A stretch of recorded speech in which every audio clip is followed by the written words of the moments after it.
Hello, everybody. I hope everyone's having a great day today. We are...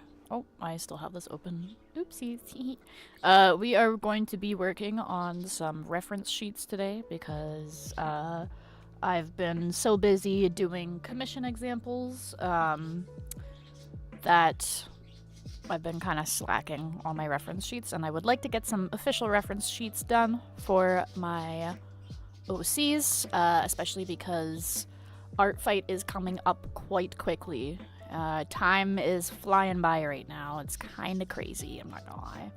Like, we are almost done April, which is insane to me. It felt like yesterday that it was, that it was April 1st. So, we're gonna be working on some ref sheets. And by some ref sheets, I mean probably just one ref sheet, because I am a slow artist, but that's okay. You can't rush perfection. Maybe perfection is not the right word, but you can't rush art, that's for sure. What the heck am I doing? Where is my tablet pen? There it is. Okay, we're gonna be drawing.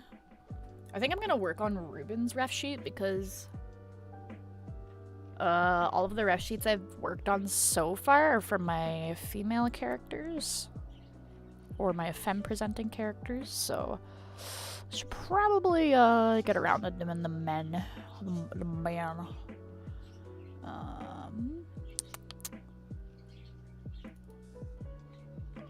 Where is... Have I not drawn fucking... Oh. Well, that's a drawing, but that's not the colors that... You know what? It's fine. I know what he looks like, but... Alrighty. And we begin.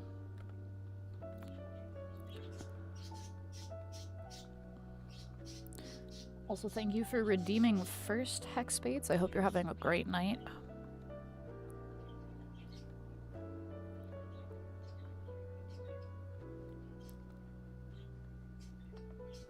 A little bit of a late start to the stream, but I wanted to eat and drink a cup of tea before I started. Although I'm not gonna lie, I might... Once I get some of these sketches done, I might go and... Excuse me. I might go and make another cup of tea here. Maybe not a green tea, because I don't want to be too caffeinated tonight. I've been going to bed at like 3, 4 in the morning and then sleeping until fucking noon hour, which is, I mean, it's fine. I don't have a job right now, so it's fine, but, definitely not ideal. Oh yeah, speaking of jobs, one of my coworkers, from my previous job, who stayed, despite everything that was going on, texted me, and she was like, yeah, don't go there. She's like, I'm not there anymore. Because when I left, she was like, I'm gonna miss you, like, and I was like, it's fine, I'll pop by and, like, have a drink at some point. And she was like, yeah, just don't go there, I'm not there anymore. And I was like, noted. I was literally like, uh-oh, like, I was like, I hope you're doing well. I'm curious as to what made her leave, though, because it must have been pretty bad, because she's very much a people pleaser, like, more so than I am. I'm like a recovering people pleaser is what I like to say. I definitely grew up very much... Oh, you know what? I have a fucking... Where's my symmetry tool? Anyways. I should probably be using that. Anyways.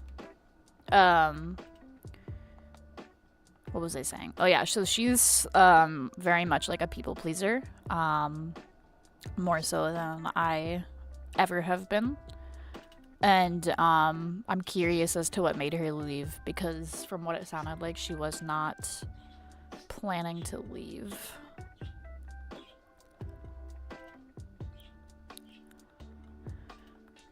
She was not planning to leave because her sister was still working there, and when I had spoke to her sister about it, her sister was like, yeah, don't stay for me kind of thing. Like, if you have to leave, then leave.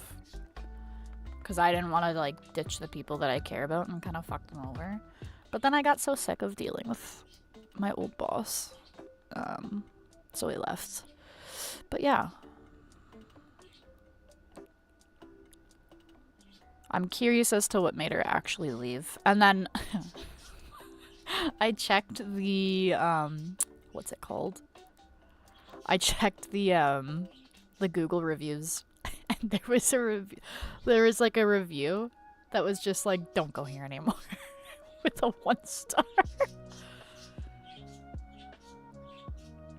And that was it. And I was like, oh. So I wanted to ask her more, but she's not much of like a texter, so if I see her at her other job, I might ask her and be like, so like what happened?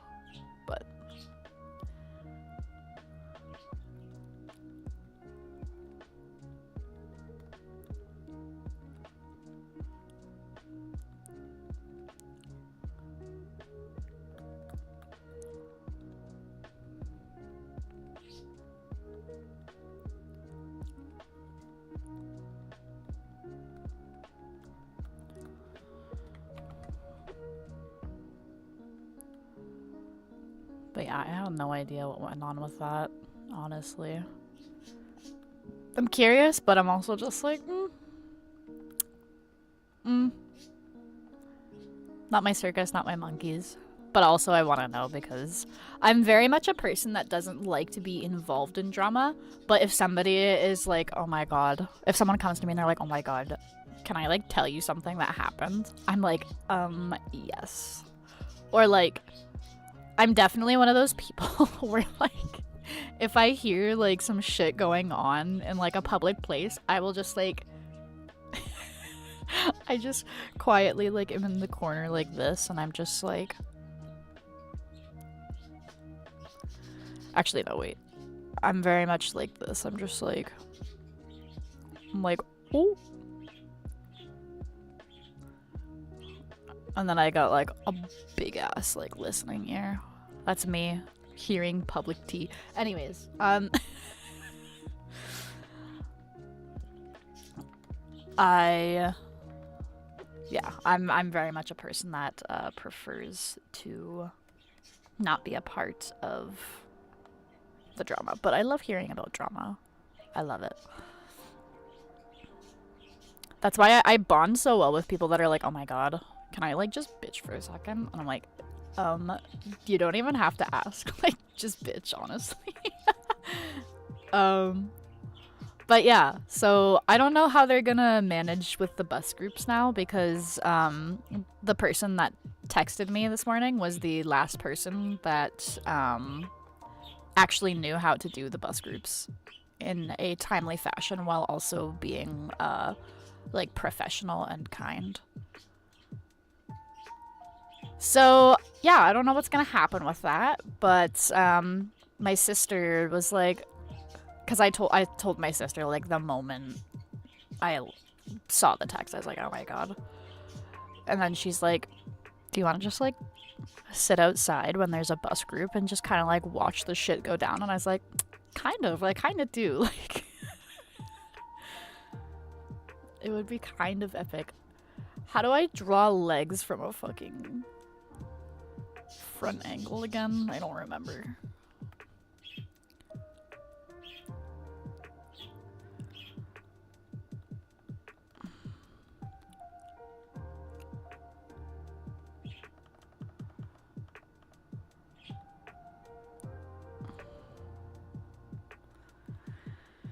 Oh man.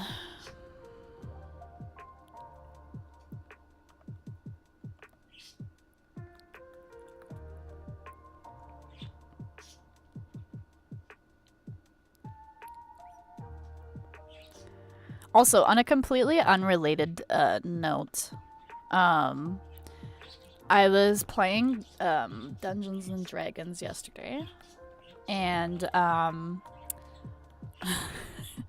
in our campaign, there was like a guy that kind of like scammed our team, our party into like doing work for free, essentially. Because he intentionally used like very vague language. So we went through like a whole ass like dungeon basically for money that was not given to us, and my character was like so pissed off when he like didn't pay us that she wanted she's like I'm fucking throwing hands with this guy next time I see him. And lo and behold, last session we find the guy, and for context, this guy is like a very prominent political figure in our campaign, and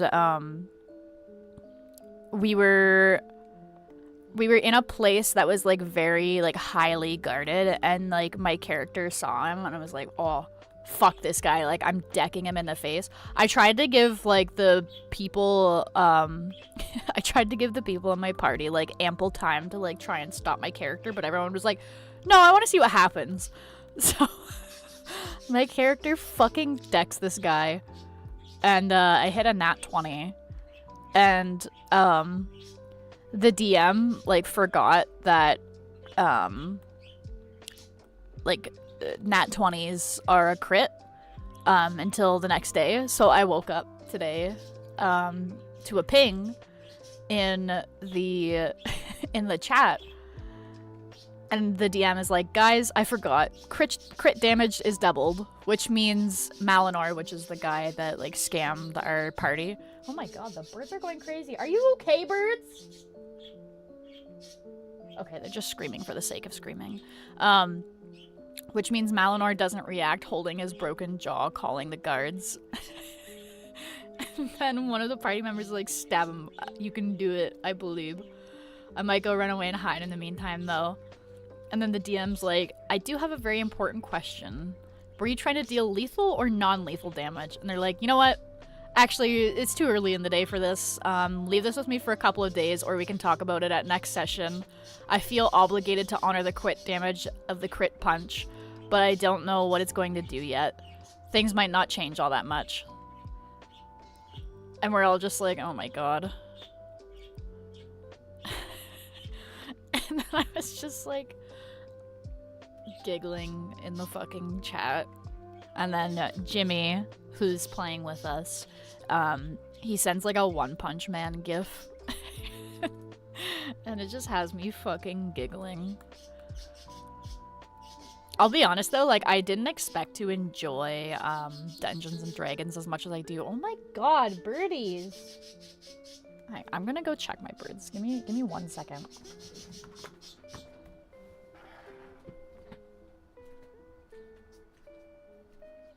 Are you good? Are you okay? Are you just having a moment? I think you're just screaming for the sake of screaming. You guys look okay. Are you okay? I'm not mad at you, I'm just curious. You're good? Okay. You're alright. Okay. Oh man. Yep, no, the birds are just screaming for the sake of screaming. Which is fair, honestly. I don't blame them for that.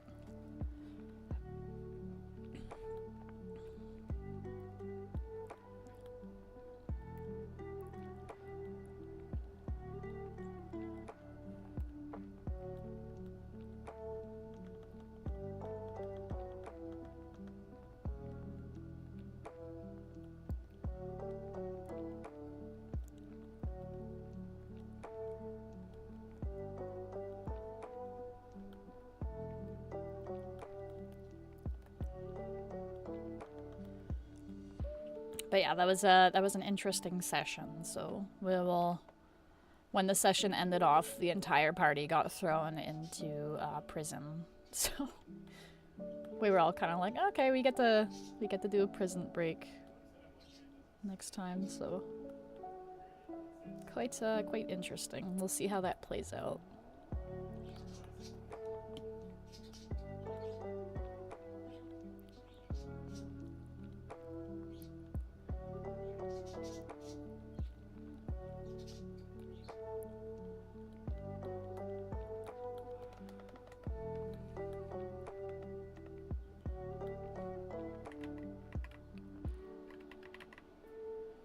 These arms are like slightly too long. That's not gonna work. We're gonna have to...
Oh.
Oh, I have to study anatomy again.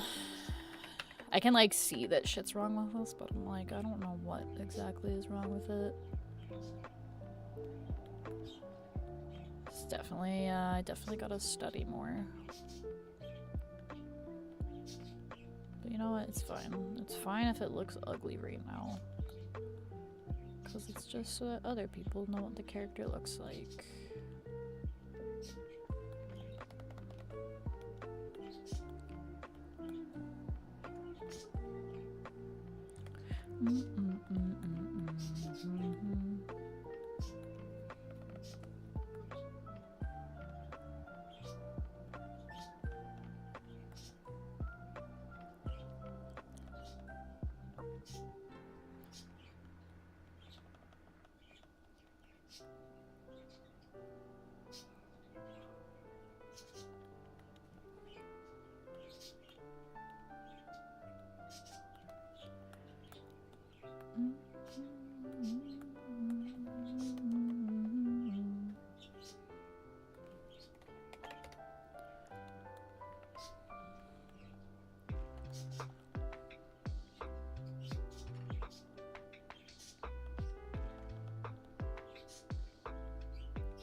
Ooh, my eyeball. Good lord.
How the fuck did I design them again? What is this design?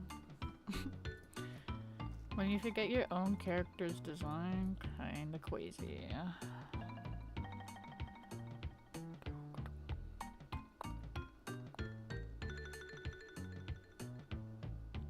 This is very like Donkey Kong Country. Oh, it is Donkey Kong Country. This sounds like Donkey Kong Country.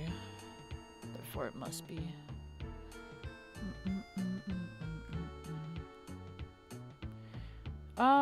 Where the fuck is the art that I drew of this guy?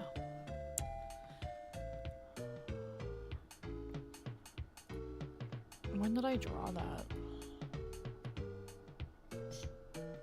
Oh, here we go. Because I gave him boots, pants, and a belt with some shit on it.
Ah.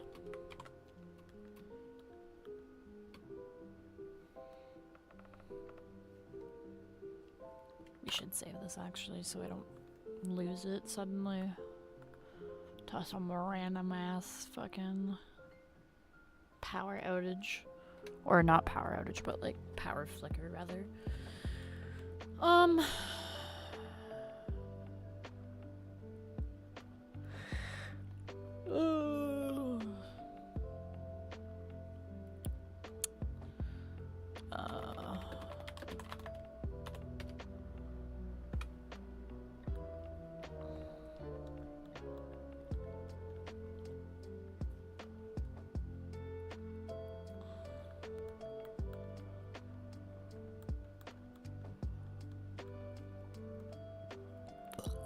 Ugh, gross.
I don't care what anyone says, I fucking love kimono memes.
bum.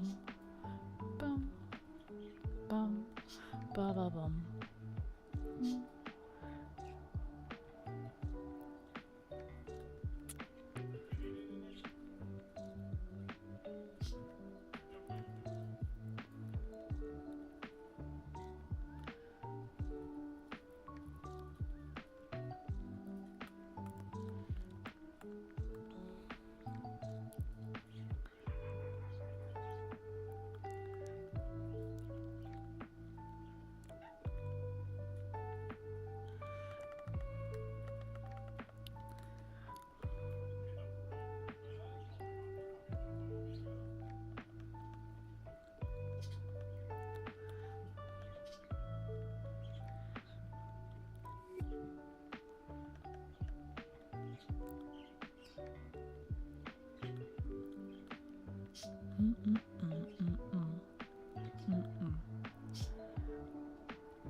Where is it?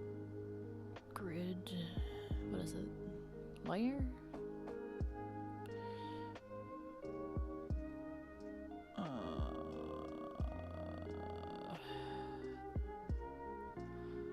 Oh, what is it?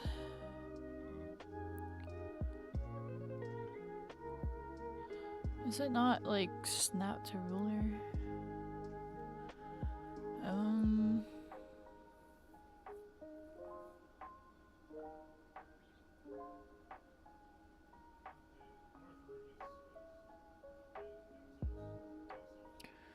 Link a ruler to layer. Create perspective ruler. Showing all layers.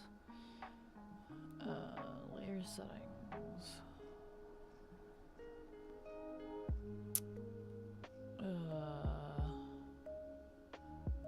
Ruler. Snap to ruler. There we go.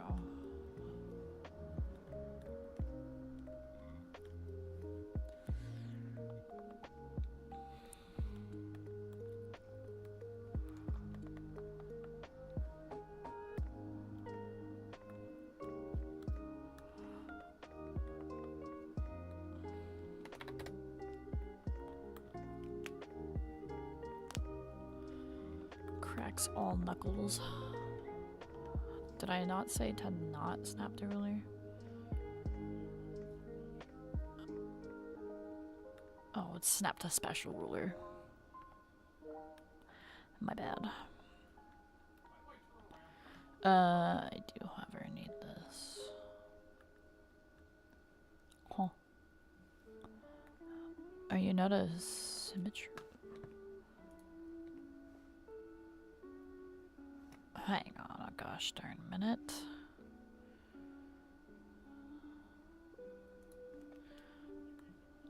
What the fuck? What the hell? Why is this not working now? Huh? What the fuck? Oh, why is it not working now?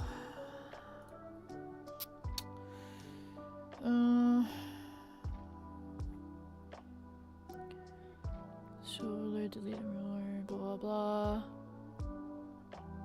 No, what the fuck happened? Does it not? Does it have to be snap the special ruler? Oh, it does. Okay, I see. That has to be on in order for me to use.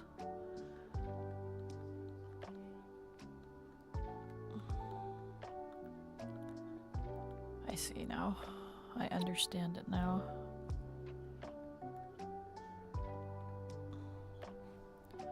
What is it? Control 2, I think. Perfect.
Oh god, I forgot how to draw.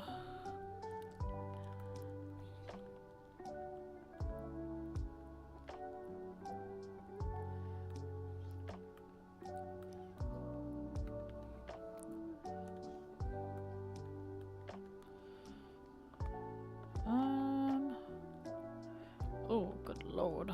That's not what I wanted.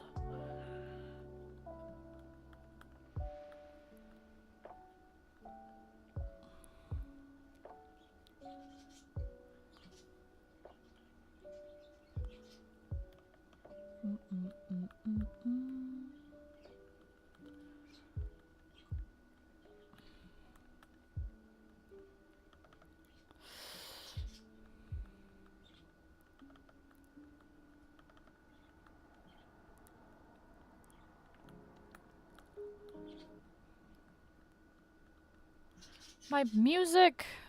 No! Yes, I'm still watching. How dare you?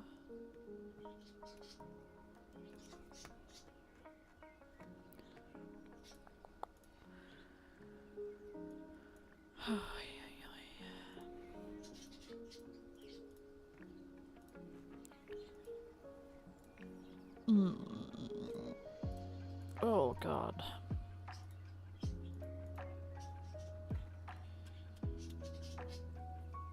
I want to work on my like VTuber model on stream, but I also don't want to work on my VTuber model on stream because I kind of want it to be a surprise for when it's done.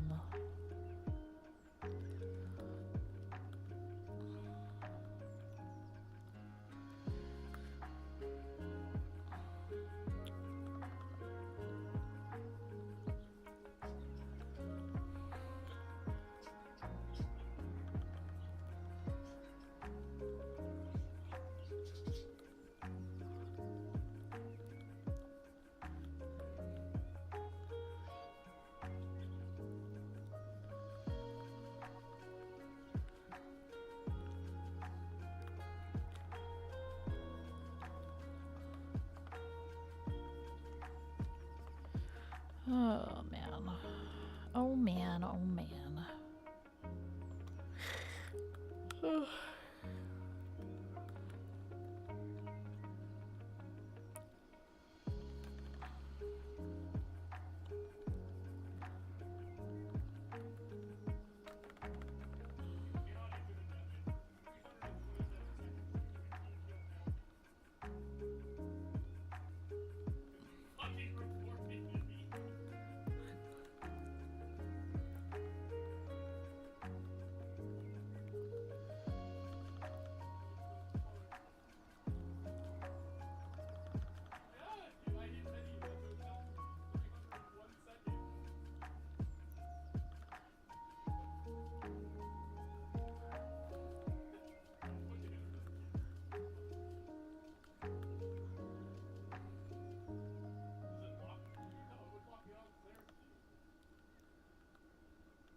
Hmm.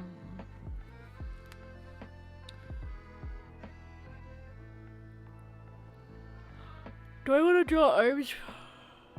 No, I shouldn't, because there's little like niblets on the side of his belt here.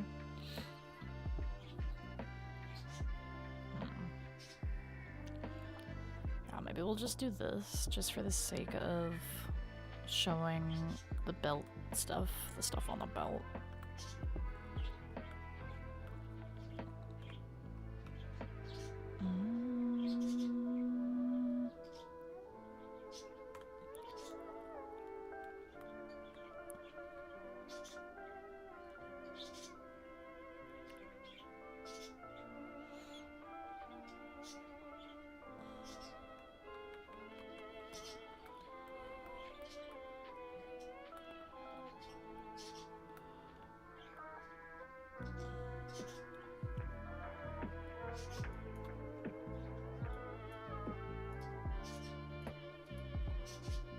What if we do this? And then we do... Come on. Come on, you old cunt. Oh, for Pete's sake. Why can't I move you? Work with me here. Maybe like this? There we go.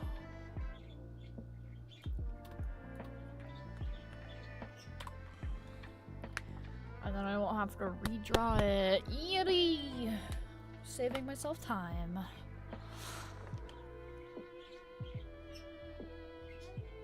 Those arms are actually kind of annoying me. I feel like... You know what? No, it's fine. It's fine. I don't care. I don't.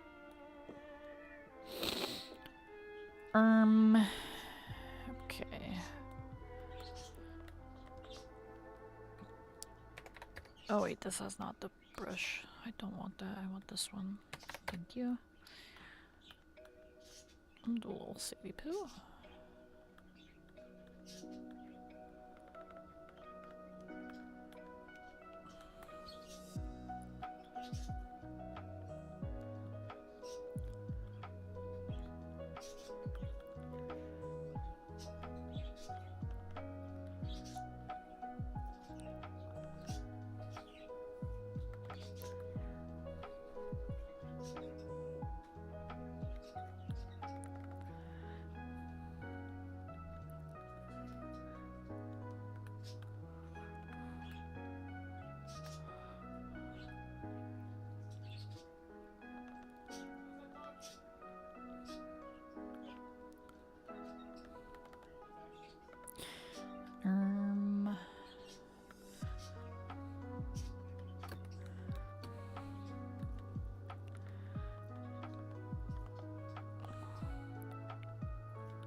Okay.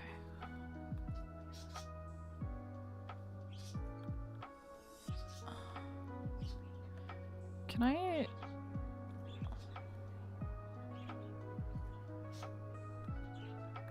I just want to draw. What the fuck? Why isn't it working?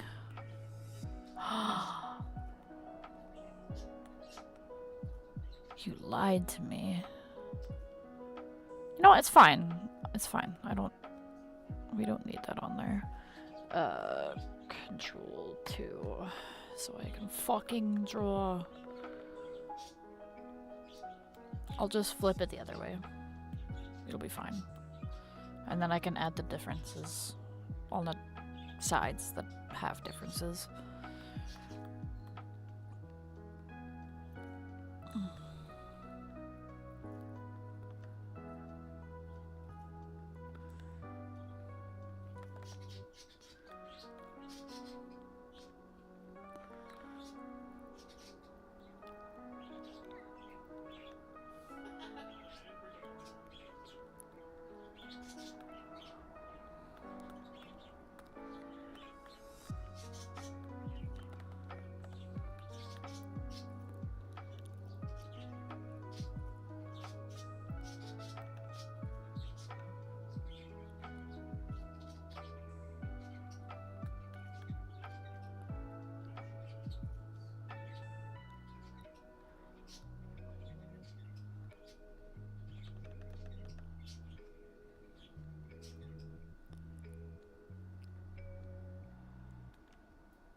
Oh.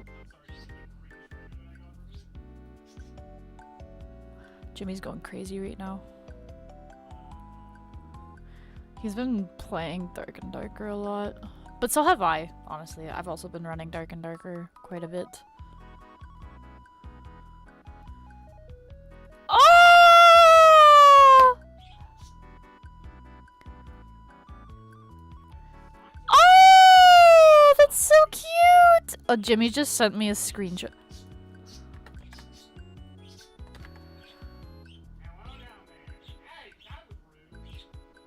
Hang on. I gotta show you guys this. Look at the little baby cockatrice! Oh, look at his little Peets! Oh, that's so fucking adorable. Peep, pip, pip, peep, peep. Oh, that's so fucking cute. Oh my god. That's so fucking adorable. Anyways. Like, speaking of Dark and Darker. Yeah, so... for those of you that are unaware, that don't play Dark and Darker, the cockatrice is, like an enemy that you can kill in-game, and obviously they added a cockatrice to the, merchant market. Not quite sure what you can get from the cockatrice quite yet, but... This is so freaking cute, man. What's it called? The quest in order to get that is really fucking annoying though, because, like one of the things that you have to do is get a cockatrice feather, and it's like a very low drop rate.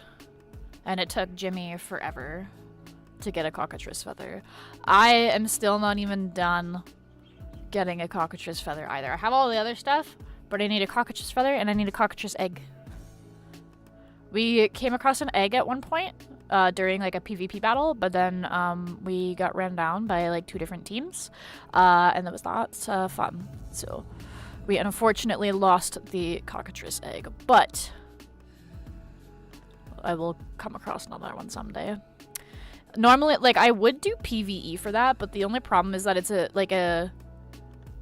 it's a lower drop rate in PvP, or PvE, I mean. And in PvE, you'll always have, like, people that sit on the game all day. And they will have, like, the best gear, and they will just, like, run it down and, like, get there before you kind of thing. And another thing that makes it harder is Dark and Darker is weird, where you can't, or not you can't, but you can spawn into a game late. So I think most maps you have like 20 minutes or like 15-20 minutes, I think it starts at, and you can spawn in late. So some people may have free range of the map for like a solid 5-10 minutes before you even load in. Like every time you load in into a game,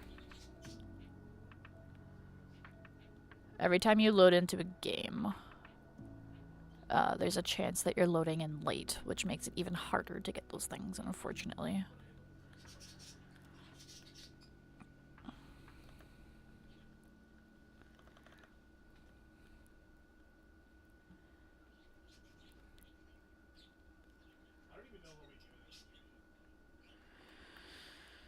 But yeah. So I started playing Fighter because every time I play Bard, I just die. Because Bard is kind of a softer class, at least the way that I'm building it. And my spell power doesn't do enough damage, unfortunately, and my buffs are not as good. But then there's a druid where you can get them to like 1 HP and then they just turn into a baron. Suddenly they're full HP and they have 500 HP.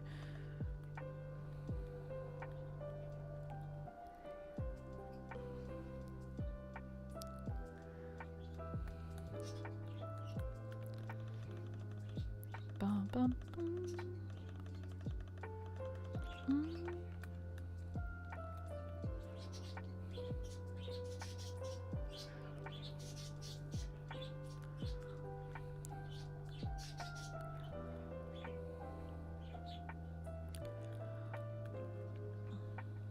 But yeah, I just wanted to show you guys the little baby cockatrice because it's very cute.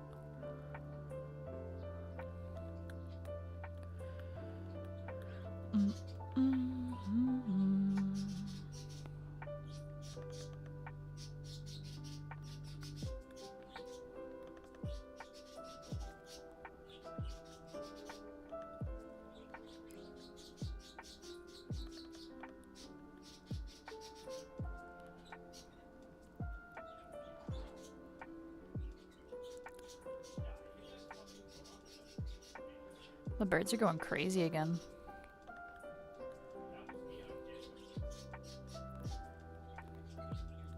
You know, I respect it though.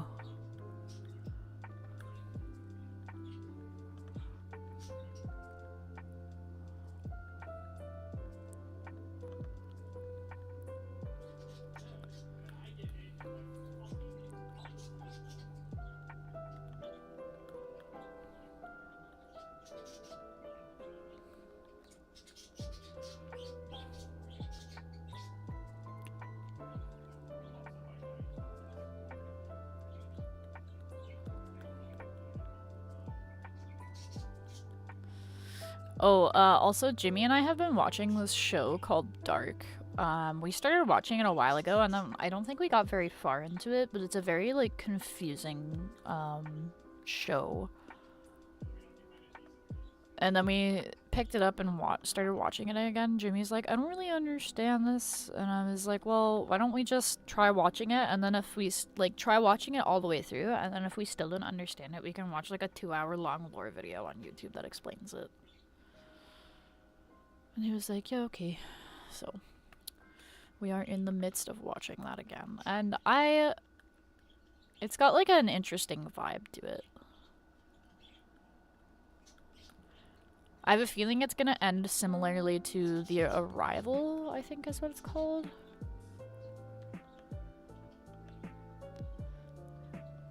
It's got a lot to do with like time travel and stuff like that.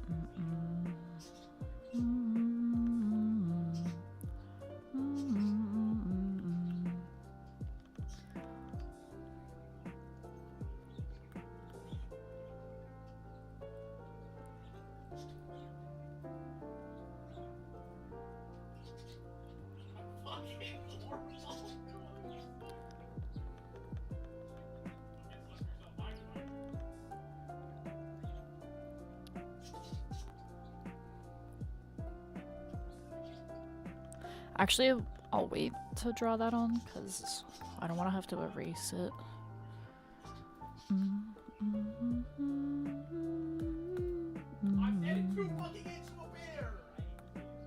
Oh, I think Jimmy just died to a druid.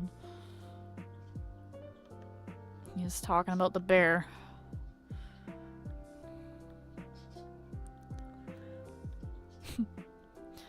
That adds a new layer. Actually, never mind. I'm not even going to say that. I'm not even gonna say that. Never mind. Oh, goodness gracious me.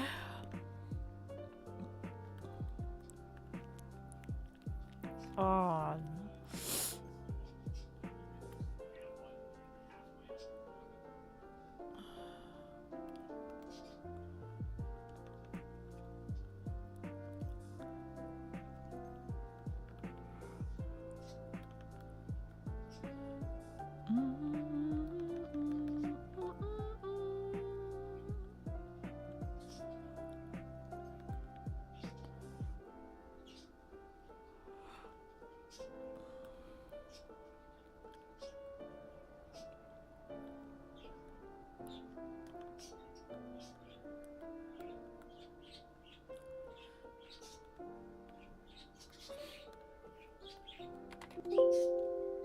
Excuse me.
Oh man.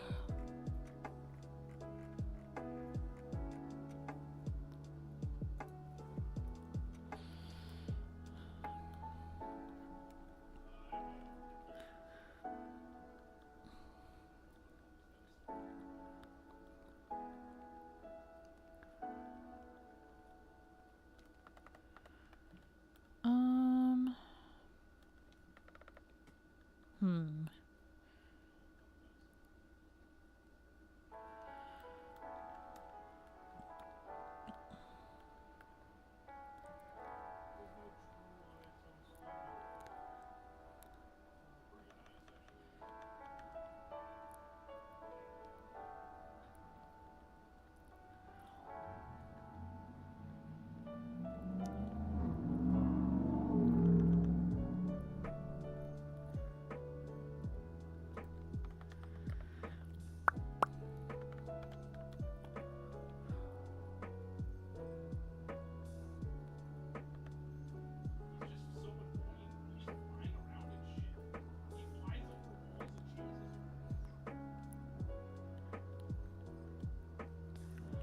Why do these like lo-fi songs always have like a like key jingling sound in the background?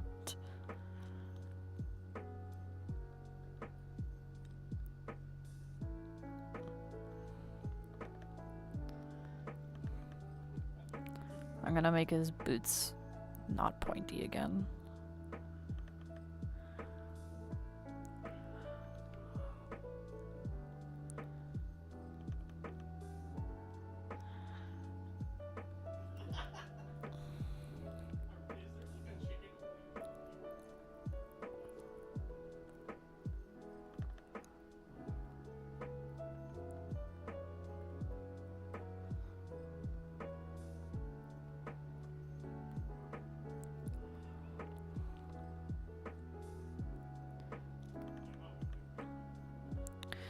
Oh my god, I've also been craving, I want to go to the Mandarin again. I don't, for people that, like, don't live, I think it's specific to Ontario, Canada, but it's, like, an all-you-can-eat buffet place, and they have, like, pretty much any type of food that you can think of. Like, they have, like, Asian cuisine, they have, like, North American, they have Indian food. I guess that falls under Asian cuisine, technically. Sorry, East Asian. But, like, yeah, like, they have a bunch of different food there, basically. And it's all, like, at least at the one that I go to, it's all really good, tasty and delicious. And, yeah, I love going there and filling up my face with as much food as I possibly can. It is so gosh darn tasty.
Low-key, we're gonna do this.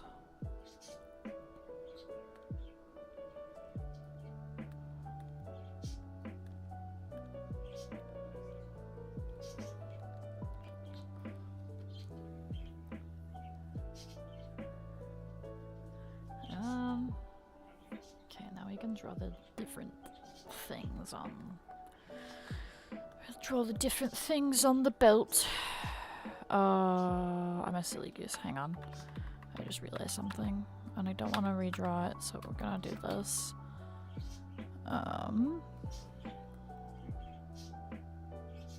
Okay, we'll just leave that for now.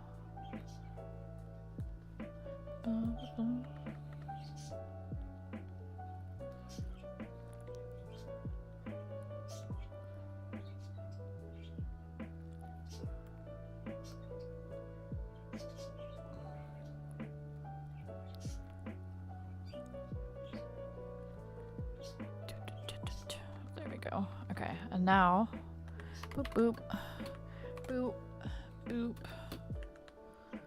Move it over to the side.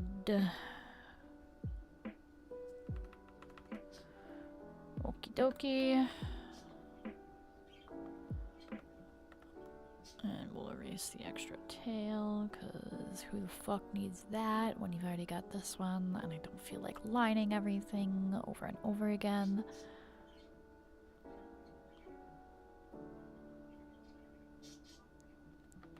Cool beans. Now I can put that on there, and this on here. Boop, boop, boop.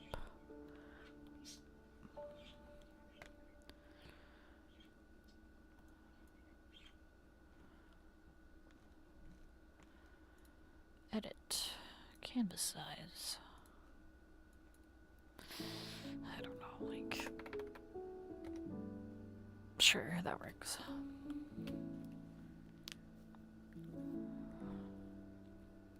I might take a quick break and go make some more tea.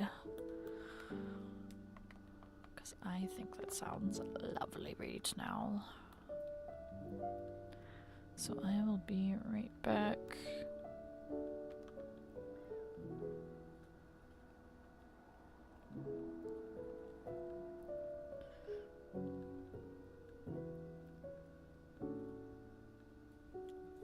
Okay, I will be right back, everybody. Enjoy these nice, beautiful tunes.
That was rude.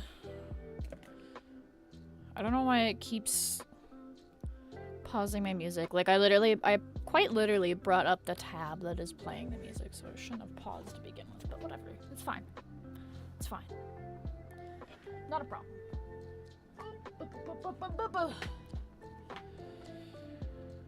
Oh, man. Oh, excuse me. Oof. Made a cup of some mixed berry tea.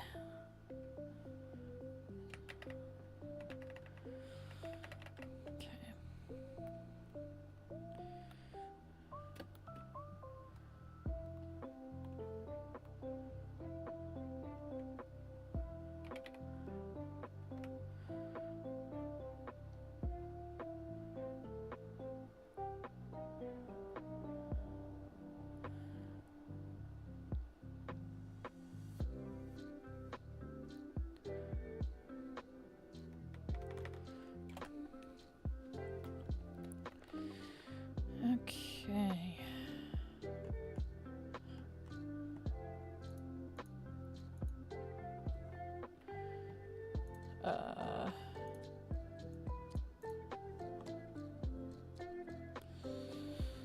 Let's move this. Oh yeah, that's right, it has to. Oh wait, hang on, wait. And then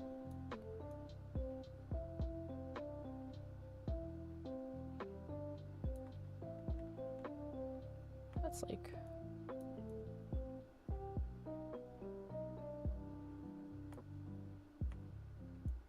come on now.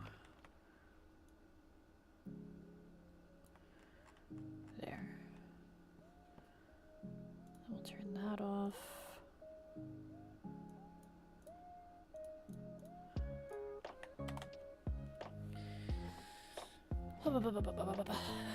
Okay.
Not that it matters, because all of this is going to be covered up, but just for my sake.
good enough for me.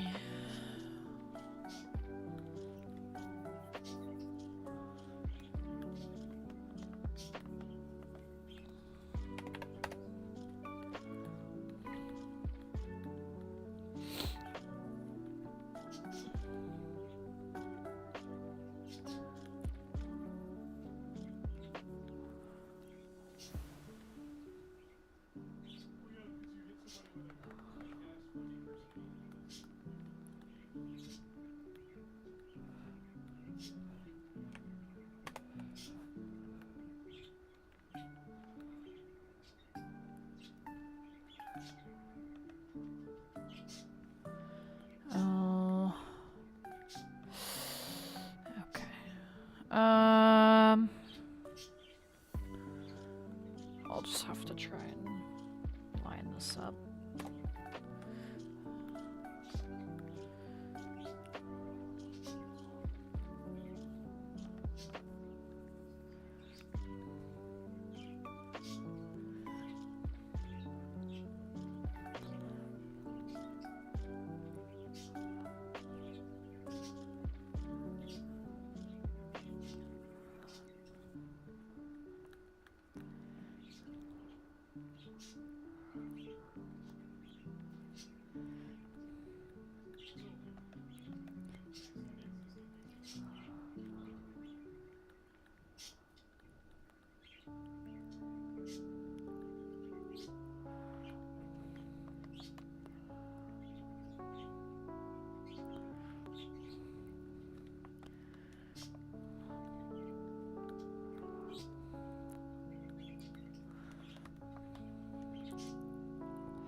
Why does this also sound like infant eyes?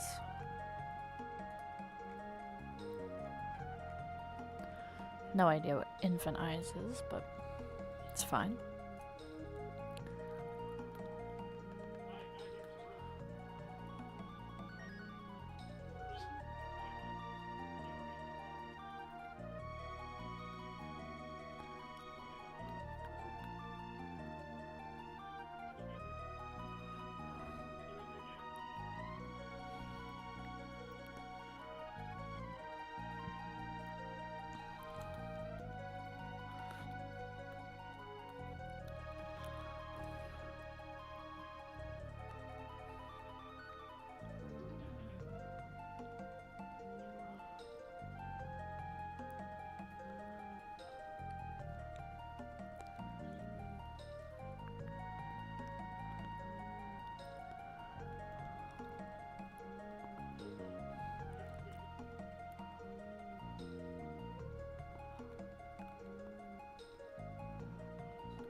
Epic.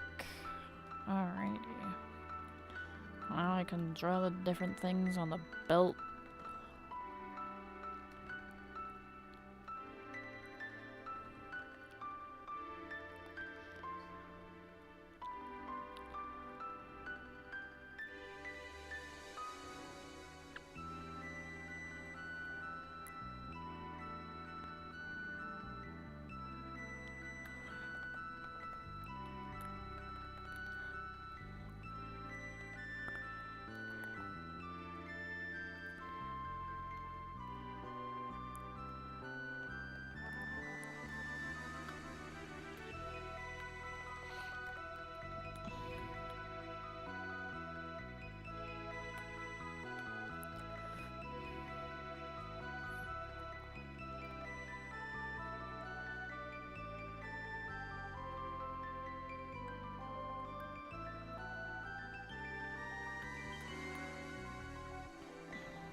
Cool.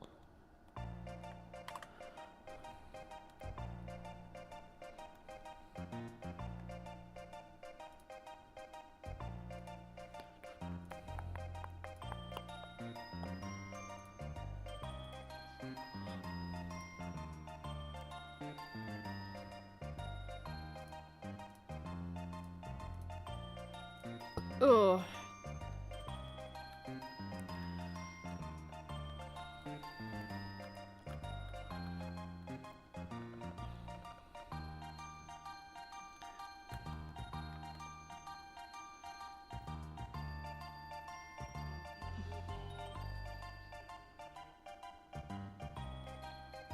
I don't know where my symmetry ruler went, but that's fine. We'll just make another one.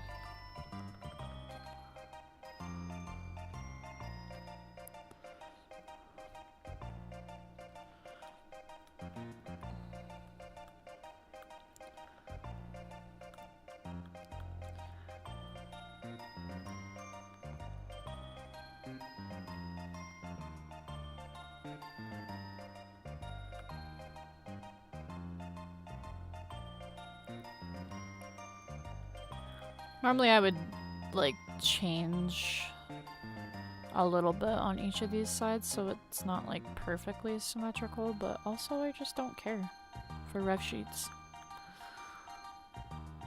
It's fine. It's fine if they're perfectly symmetrical. Symmetrical. Huh?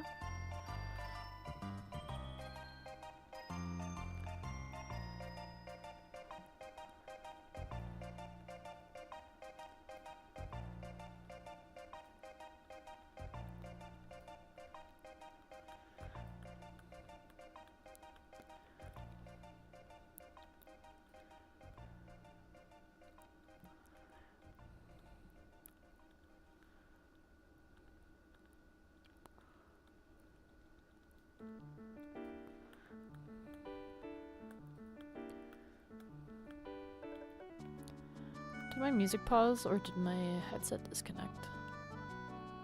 My headset disconnected. That's cool. I truly like when that happens. It is very enjoyable and awesome.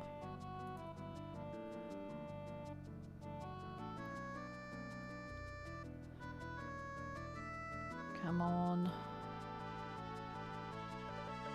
Why do you mean you couldn't?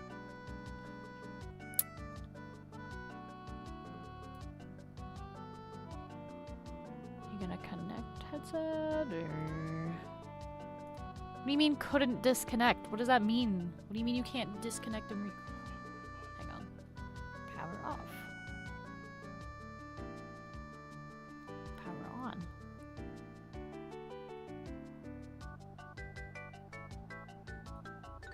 Hello, headset? You gonna work? Okay, I guess I'm just not allowed to do anything. Oh, there we go. There we go. My headset doesn't like me. Also, I looked into it and I couldn't find anything about making it connect directly through USB. So I'll just have to deal with my headset being poo-poo. Which is, and like, I've said this like a million times before, but I'm gonna say it again anyways. The headset works totally fine if I connect it to my phone. Never had an issue with it staying connected to my phone. It's literally just my computer it has trouble staying connected to, and I don't know why.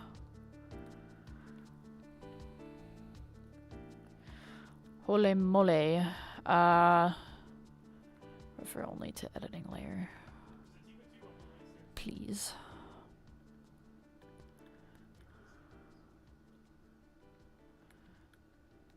Epic.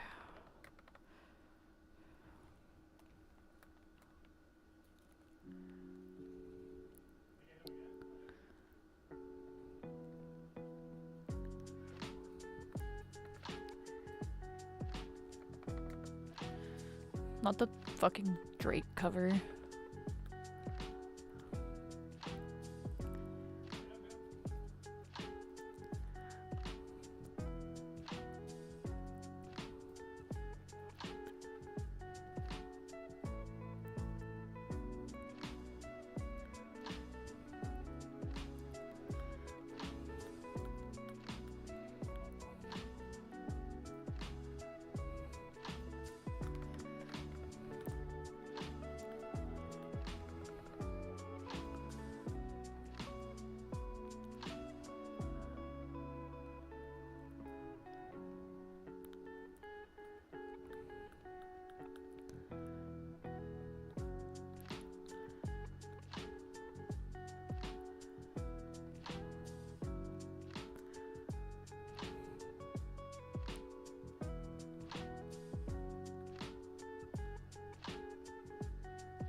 Please headset. I just want to listen to music without it like going like. Please, I beg.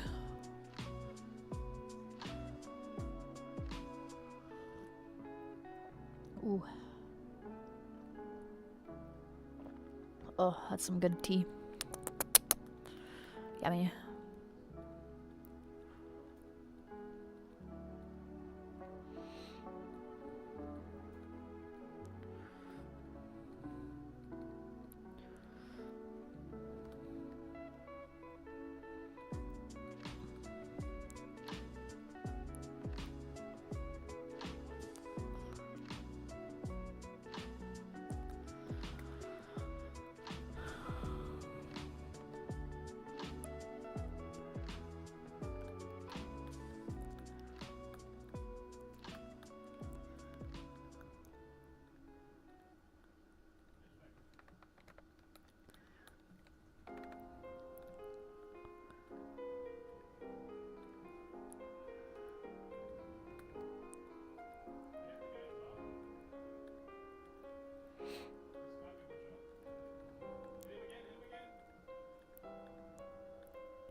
I'm so sad that I can't watch my shows while I fucking stream.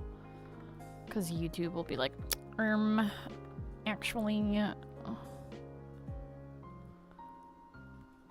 Oh, where'd my guide go? You know what? It's fine. I don't need it. I don't need it.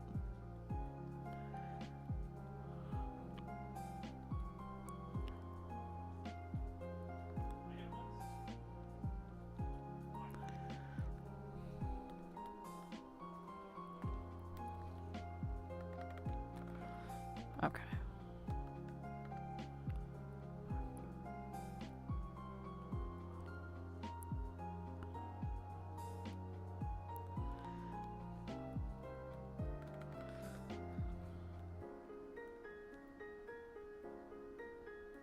It's fine. Yeah, that's my style.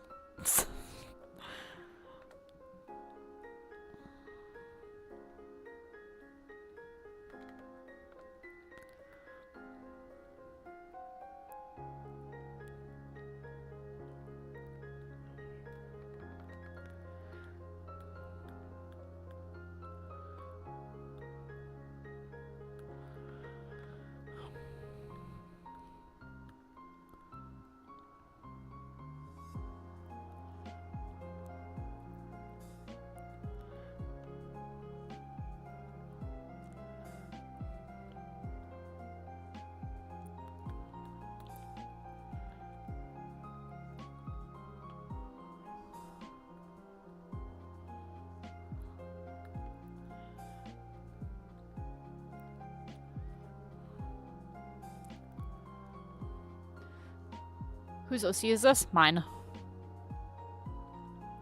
I'm making a reference sheet. His name is Ruben. Also, how are you, Sledgy? W, thank you.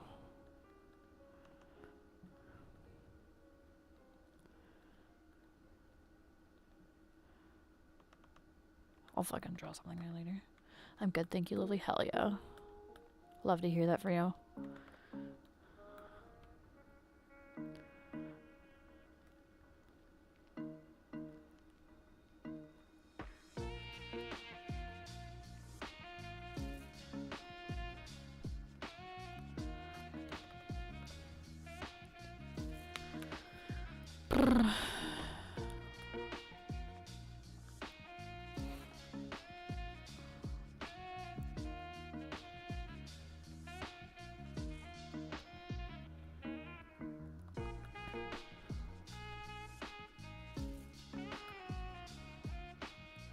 Wrinkle physics.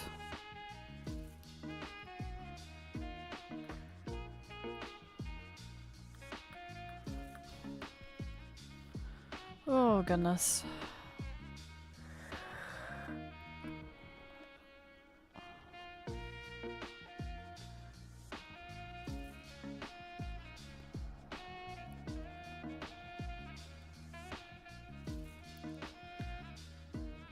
Stop it. Stop it, line tool. Behave. I'm trying to be productive for once in my life. Behave for me, please. Oh my fucking god.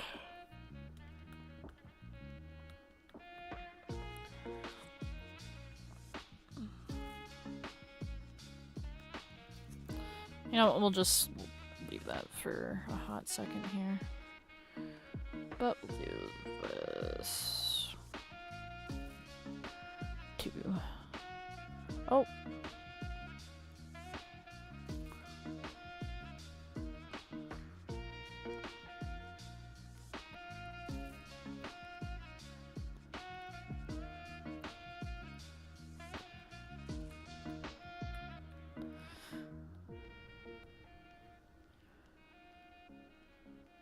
Where's my circle tool?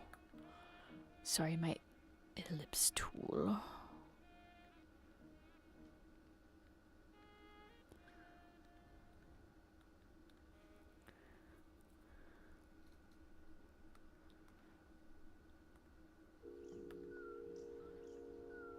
That's not. Stop it. Stop it. Oh!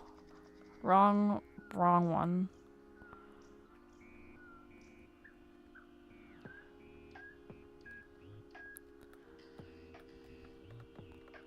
What the fuck?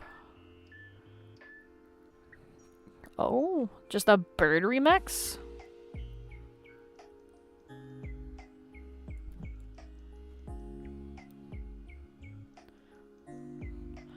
Damn. When he said chirp, chirp, chirp, I really felt that. I was like, why am I hearing bird chirps that are not my birds? What the fuck? I dig it. I dig it. Oh! Stop it. Okay. This is what we're... First of all, I want to get rid of this. Because that's gonna bug me, so we're gonna get rid of that.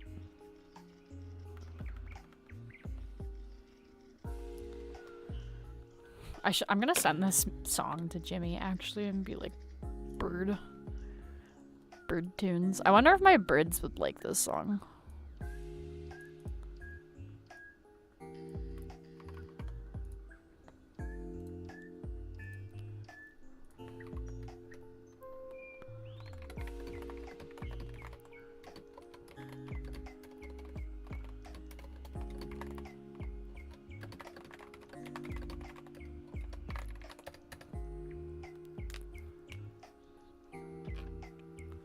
Kind of a banger. Oh shit.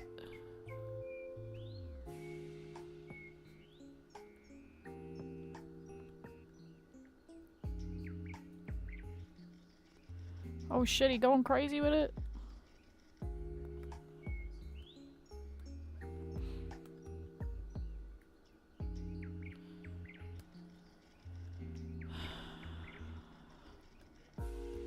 I wonder if this is what, like, bird chirps sound to birds.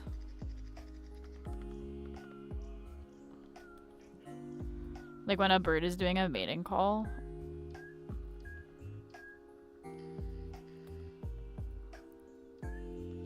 I wonder if this is what the female birds hear. And they're like, damn, he's kind of good.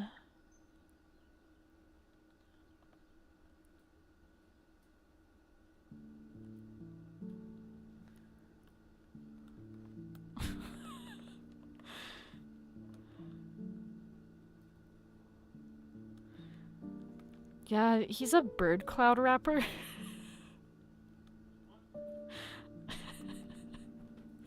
I can't. Oh my goodness. Oh, I cracked myself up. He's a bird cloud rapper. I can't. Oh my goodness. Oh. Fuck me. Oh shit. It's 11:11. I'm making a wish.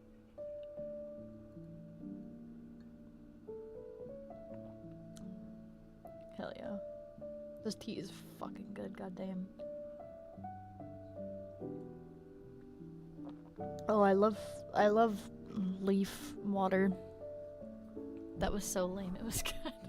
That's like a majority of my jokes. I feel like my jokes are very like dad humor.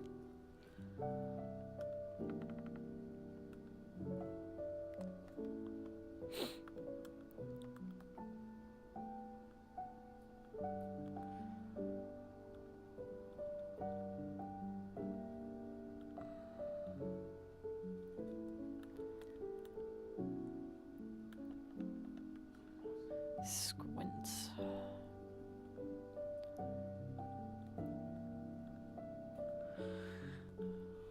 If I squint hard enough, my art looks good.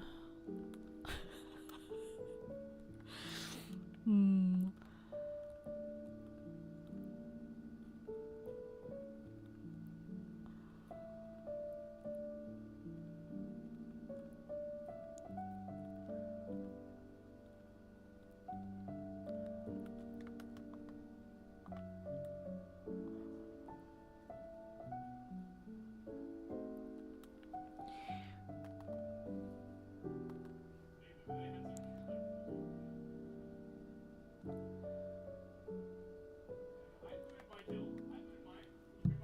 Oh.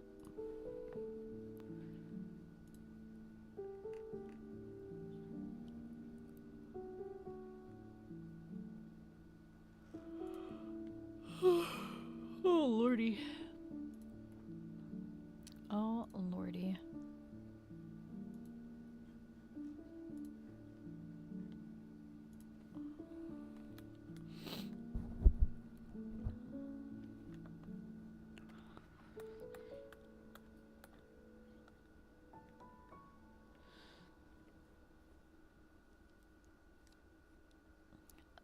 I was hating my art today, but I just went away and put nuggets in the oven, and you know what? It's not that bad at the moment.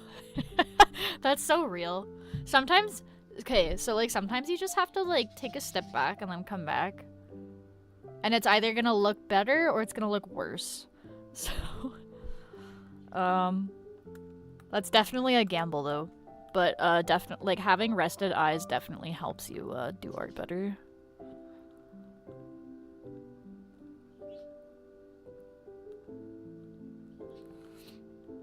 Right, and thank God it looks good. Oh yeah. We always definitely prefer it when it looks good instead of like ass, but you know. So it can go either way sometimes. It just depends. I was like drawing this and I was like, I need to study anatomy again. But alas, I am lazy. And I was like, you know what? It's a fucking reference sheet. It's good enough. This isn't to like look good. This is just to get the character design down. But I definitely want to study again at some point. I have to go through. I have like a bunch of TikToks saved because there is a bunch of artists that were posting.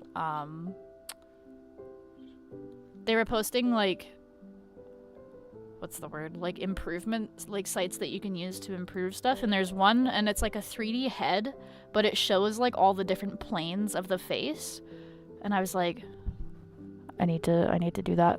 But I also need to study like bodies, like arms and hands and feet and such. I have an art book I should go through actually. Might be useful. It could be huge. It sucks because, like, now when I'm searching the internet for, like, references and stuff to look through, I have to sort through the fucking AI-generated shit because it's all wrong. And I hate it. And even if you put, like, -AI at the end of your search, it still shows me fucking AI-generated images. I'm like, no, I don't. So, I found this like 3D model thing, and it's for like students that are in kinesiology, but you have to pay for it. So I was like, I can probably yo-ho-ho this and have like a nice 3D model that will like, how do I say it? Like the muscles like actually like contract and stuff, and it's like so anatomically correct that you can't like put it in a fucked up position where it would like break your wrist, for example. And then I can study that way. Because I don't have fucking money to buy that shit. If I did, I would, but I don't.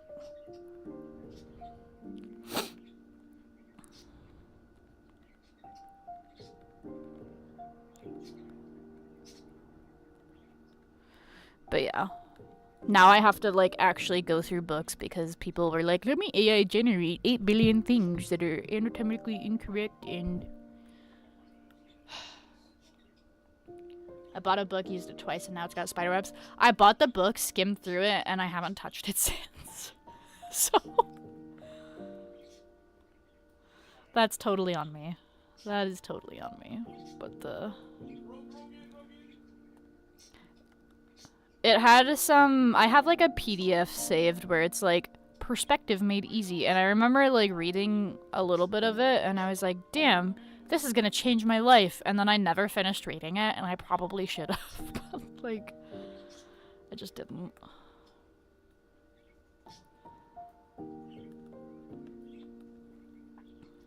I'm so bad, like I have so many good references saved too, and then I never use them.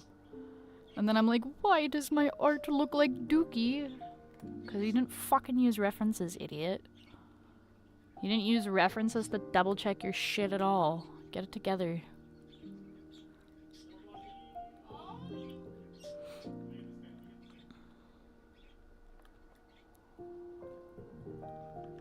But it's alright.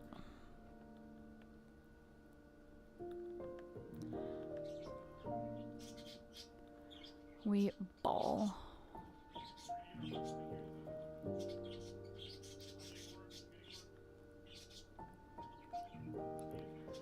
I definitely want to do more studies though at some point. Maybe I'll just like take a bunch of like pictures of myself and like random like poses, and then I'll just like trace over them so I can figure it out.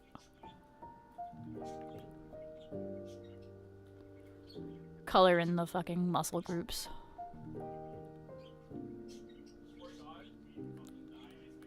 Break it down into shapes.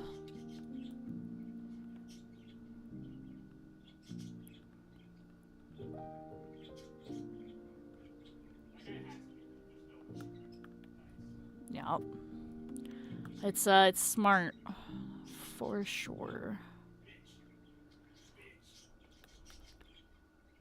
I think the thing that's rough is like, so you're supposed to study like realism, and I understand why you're supposed to study realism, but like because I draw in a more like cartoony anime inspired style, I'll like, oh yeah, like I can copy this fucking like realism shit, like alright, but then it's like, how the fuck do I stylize this? How do I put this into my style instead of just copying what I'm seeing? Because anime is not anatomically correct, especially for the faces. Like they are, but they're not. They have like their own rules in a way, so it makes it a lot more difficult for me personally. But yeah, it's hard. Like yes, definitely study realistic shit, but also like learning to like bend the rules into the style that you want is also like a completely different story. Realism is cool and all, but like just straight realism to me is not that impressive, because like, okay, like cool, you're just copying shit, which isn't like, it's not, I'm not saying it's not skillful, but I find that people that are able to do stylized stuff are like and do it well is way more impressive to me. Like I would say hyperrealism is far more impressive to me than realism.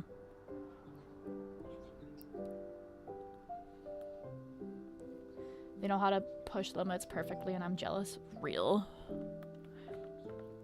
And then you got like the fucking 12-year-olds that like studied their ass off and like they're fucking gods at art, and I'm like, god damn.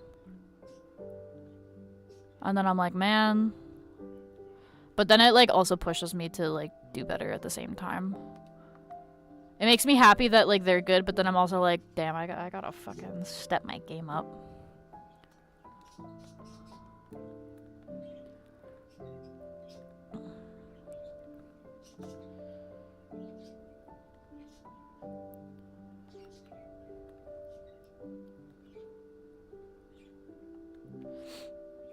One day I'll actually start doing more fucking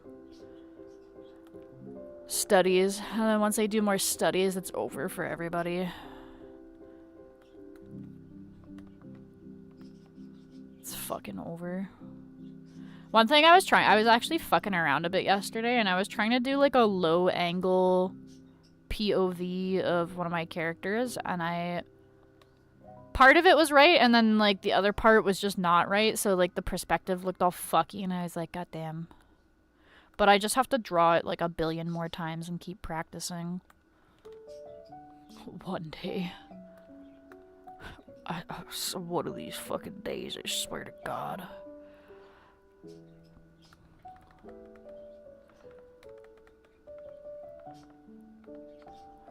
It's gonna fucking happen.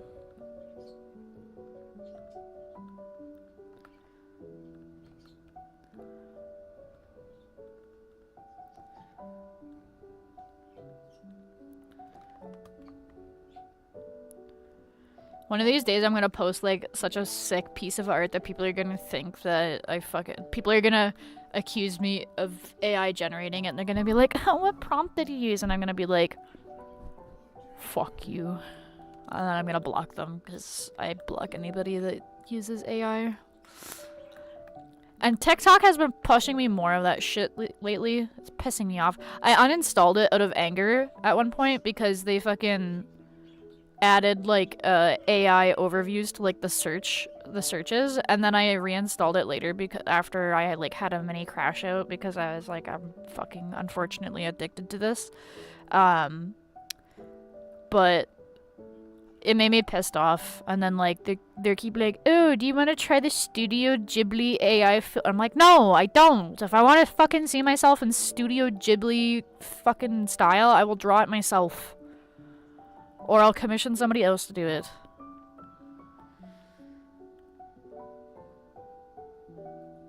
I still have what you said about drawing your enemies pregnant. Yeah. That's always a great way to practice drawing, actually. Drawing people you hate pregnant. Or just drawing, like, funny meme art, honestly.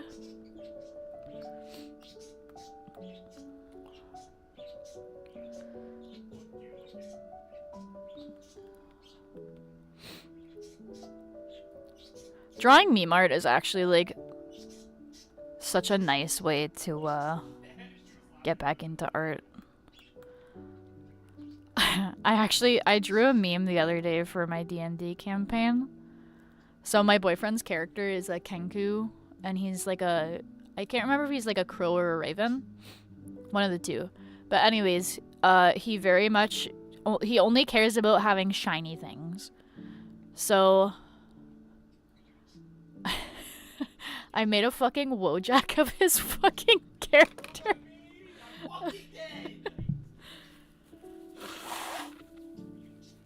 Oh my god.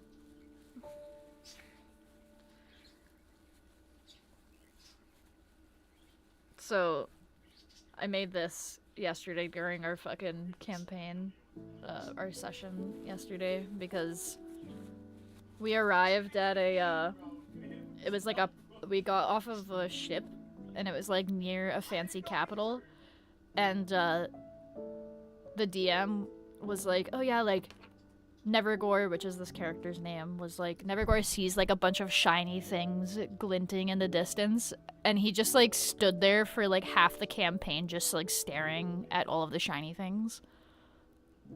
So I felt inspired and I made this.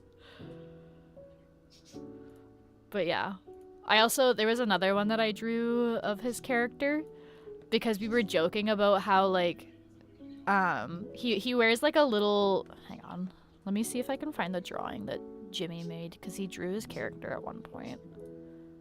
That is not the proper, how do I search has image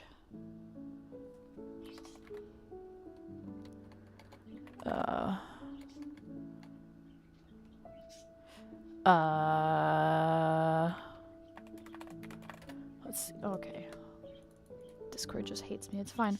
I'll just scroll and see if I can find it.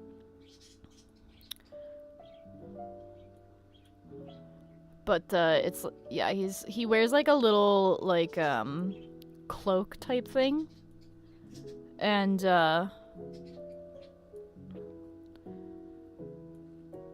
because he's wearing like a little cloak thing, oh, my birds.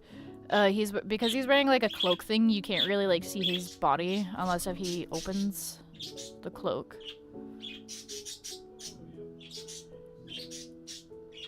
And we were joking about him being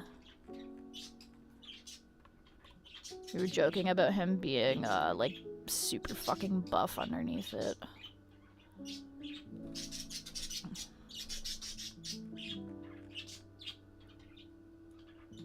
Where is it? Oh, here it is.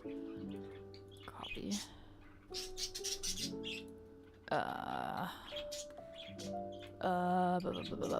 Create new from clipboard. Yeah, so this is the drawing that Jimmy did. So yeah, like we were joking about how he's just like super fucking ripped underneath that. So I drew a picture of that. Like really, really quickly and shittily.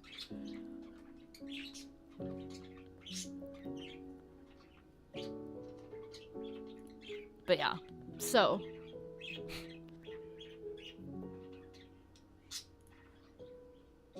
Nevergore is a very good character. He mostly just like mimics other people talking, so he'll just be like, "Rah!" The thumbs up is perfect, right?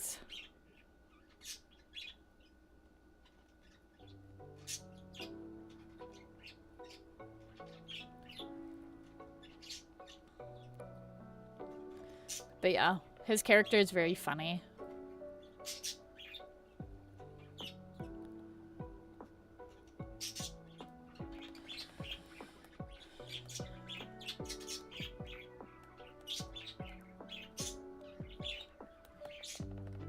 I'm enjoying playing D&D a lot more than I thought I would, because Jimmy would always, like, he watches, like, a lot of, like, D&D campaigns on YouTube, but, like, every time he put them on, I was like, this kind of sucks. Oh. I was like, this kind of sucks. I was like, I don't know if I want to play D&D. But then it's just I don't like watching other people play D&D.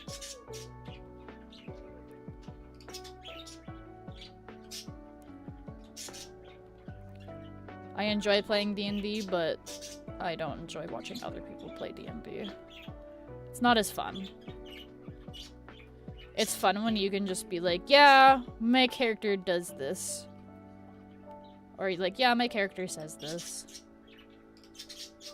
My character is an Aarakocra, and she's like based off of an Indian Condor, and every once in a while, like through the like sessions, I'll just be like, yeah, Marzana just takes a shit. She just shits randomly, and it's pretty funny, cause it'll be like some like tense moment, and then I'll be like, Marzana shits.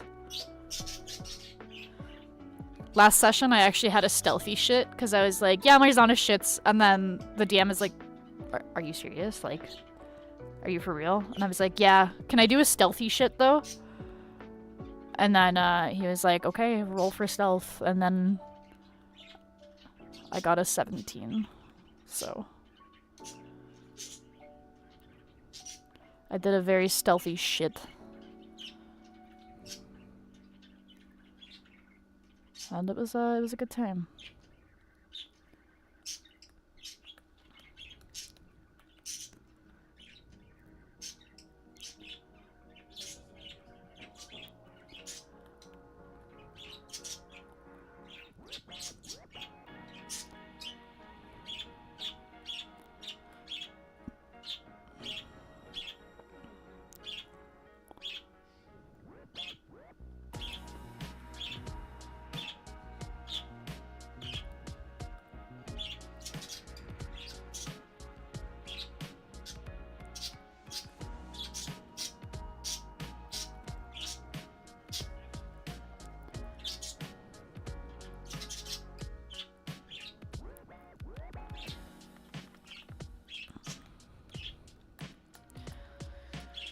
Oh man.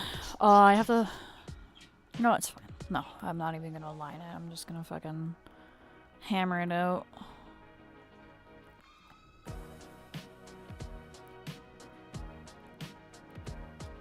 Oh, stop it.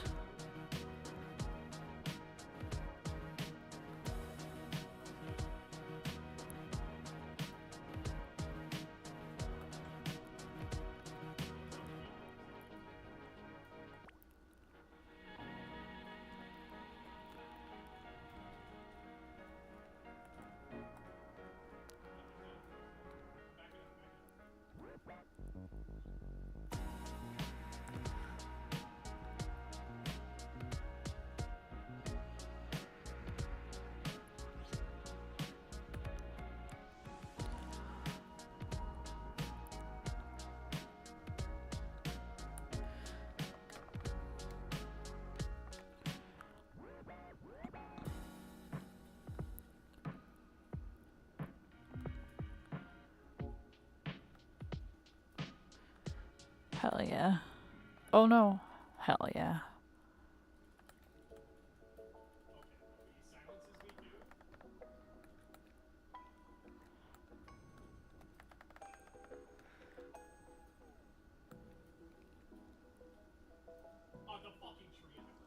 I'll have to fix that. That's fine though.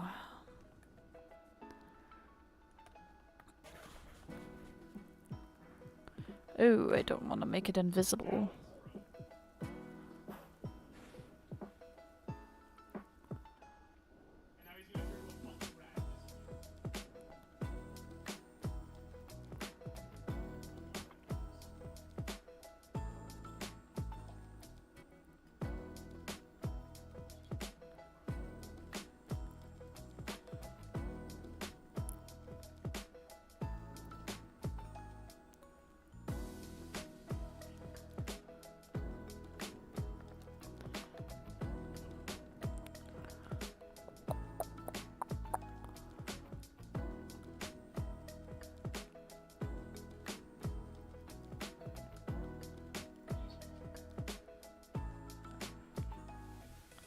Why do these types of songs always have, like...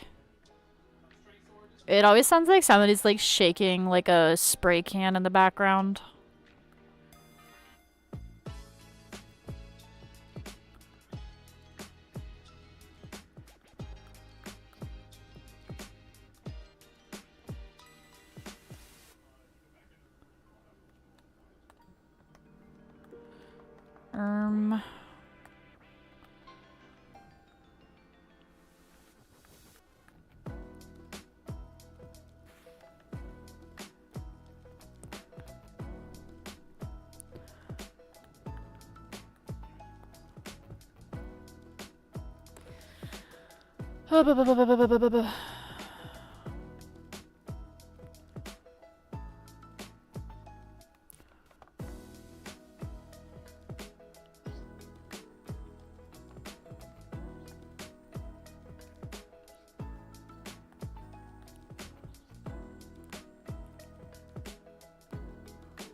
Cool beans.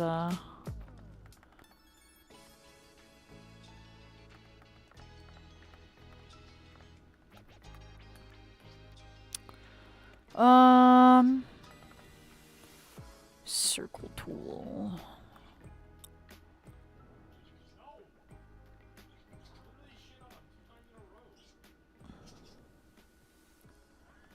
Oh. I hear Jimmy crashing out a little bit.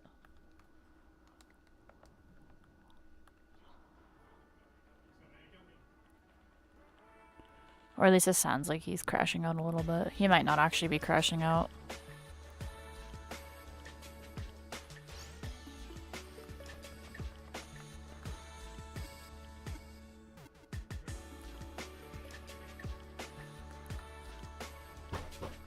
Oh! Yeah, I think Jimmy's crashing out. I heard him punch the table.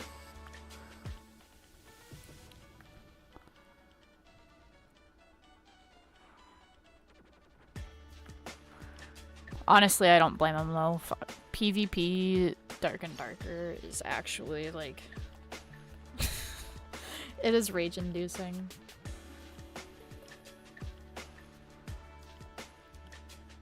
Especially like, cause even if you do everything right in that game, if somebody's playing like specific classes, then it can be really annoying. Like right now, Cleric and Druid are very broken in that game right now. And a lot of, well, not a lot, but the people that I play with for that game pretty much think that Druid is not going to change because one of the game devs for that game mains Druid. So, and apparently like during one of the game, like when the dev was streaming the game at one point, they were talking about how like, no, like this is how we want it to perform like this, like it's performing exactly how we intended it to. So, yeah, it's just...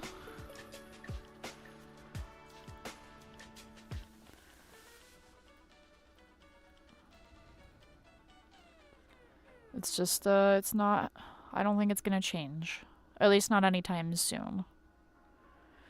But it's bullshit because... So, druids, they have like a transformation ability, so they can transform into a chicken, a panther, a bear, or a rat. And the annoying thing is like, so if you transform into a chicken and then into a panther, or like vice versa, I can't remember it because I don't play that class, but if you transform from like a panther to a chicken, or from a chicken to a panther, I think, or some shit like that, it makes you like, it makes you go a lot faster, and you can like clear a lot more, you can clear a lot more distance by doing that, instead of just like running normally. And the annoying thing is like, you can get down to like low HP as a druid, and then you can just transform into a bear, and then you're fully healed and you have 500 HP, which is fucking stupid.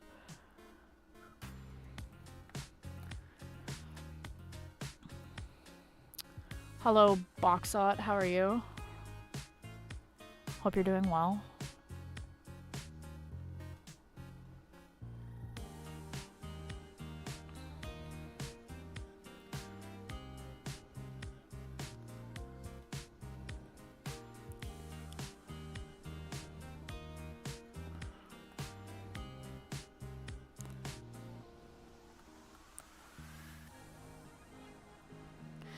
Yet they nerf my bard.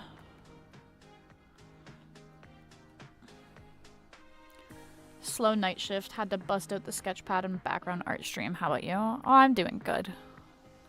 Just bitching about Dark and Darker and drinking some tea. Working on some reference sheets.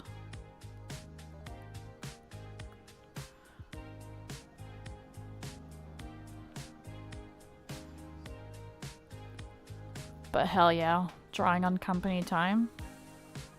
W.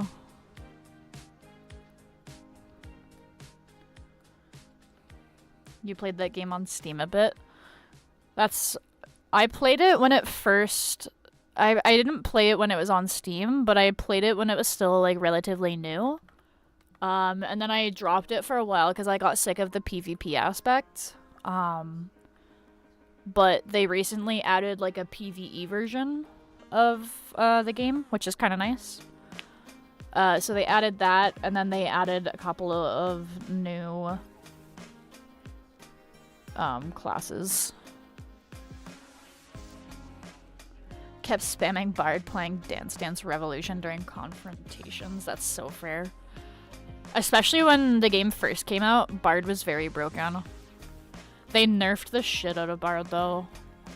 Like a majority of the songs only buff the Bard now and not your team. So if you were like playing in a team, they'd nerf the fuck out of that. But you can still play solo Bard and like do pretty well if you are a solo player and you're good at the game. Unfortunately, I'm not good at the game, so I'm kind of a shitty Bard. But I recently picked up Fighter, and I've been playing trios with my boyfriend and one of his buddies. And I've been getting a lot more kills now that I'm not a soft, squishy Bard. Kind of kills the whole enchanter thing though. That's what I'm saying. I kind of understand why they nerfed it, because it was super broken when the game first came out, because it was basically like the meta at the time was like Bard, Barbarian, and like Cleric. Basically, once you heard some ditties being played by a Bard and then like a Barbarian yell, you were basically fucked. You think they came out with a mobile game too? I have no idea about that. I did not know.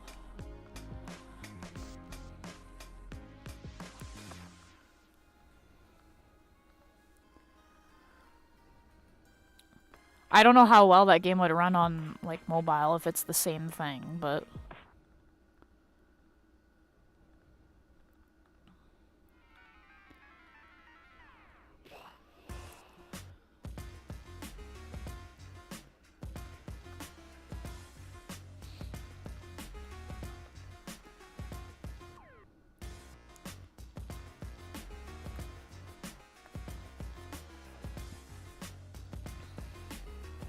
I caught my wife to play League of Legends. I feel kind of bad because I see her falling into the League abyss.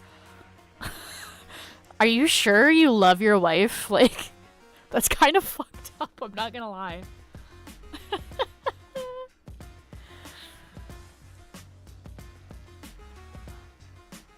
That's actually really fucked up of you.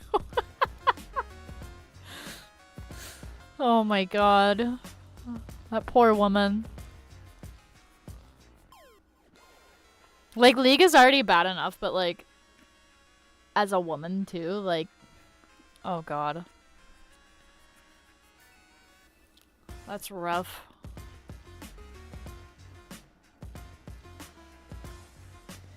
Like, I asked for 3 years and she finally said she'd play one. Oh my god.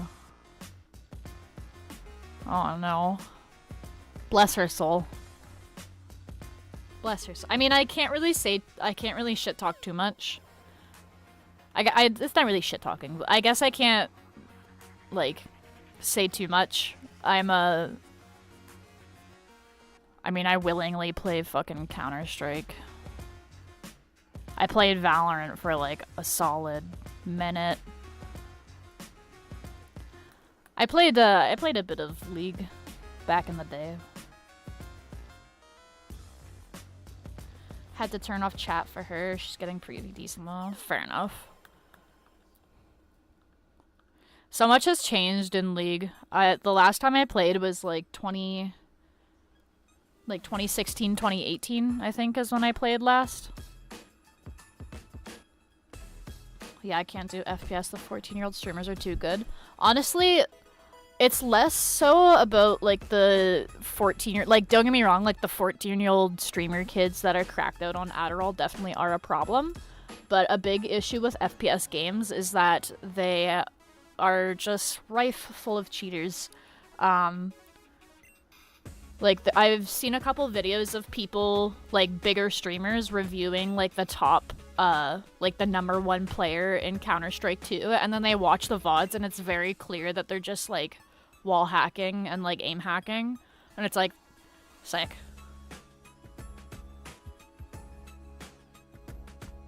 I try to play on the 𝙻𝙸𝙽𝙺 client, though, because, there is less cheaters on the 𝙻𝙸𝙽𝙺 client. But because, like, I'm not great at the game, so, like, I still get stuck with low elo people that have, like, way, way, way too big of egos, and they think that they're the shit, but they're, like, just baiting the entire team and, like, not calming, and then they fucking shit talk at the end of the game, and they're like, you guys all suck! And it's like, man, like, I know I suck, but just because you drop 30 kills with, like, roughly 1,000 damage doesn't mean you're good, dude.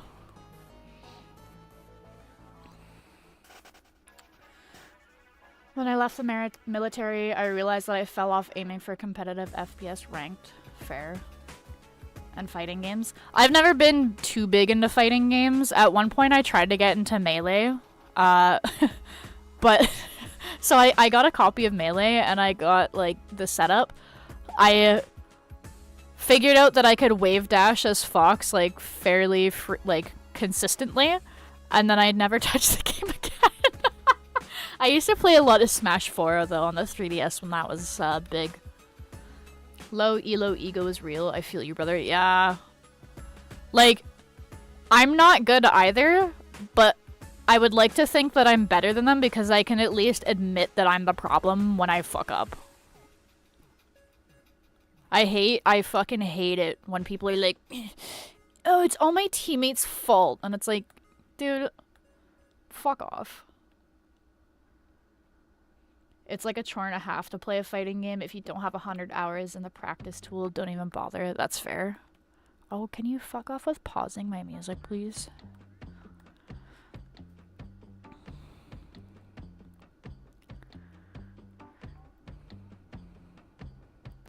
Yeah, I don't have like a super fast reaction time.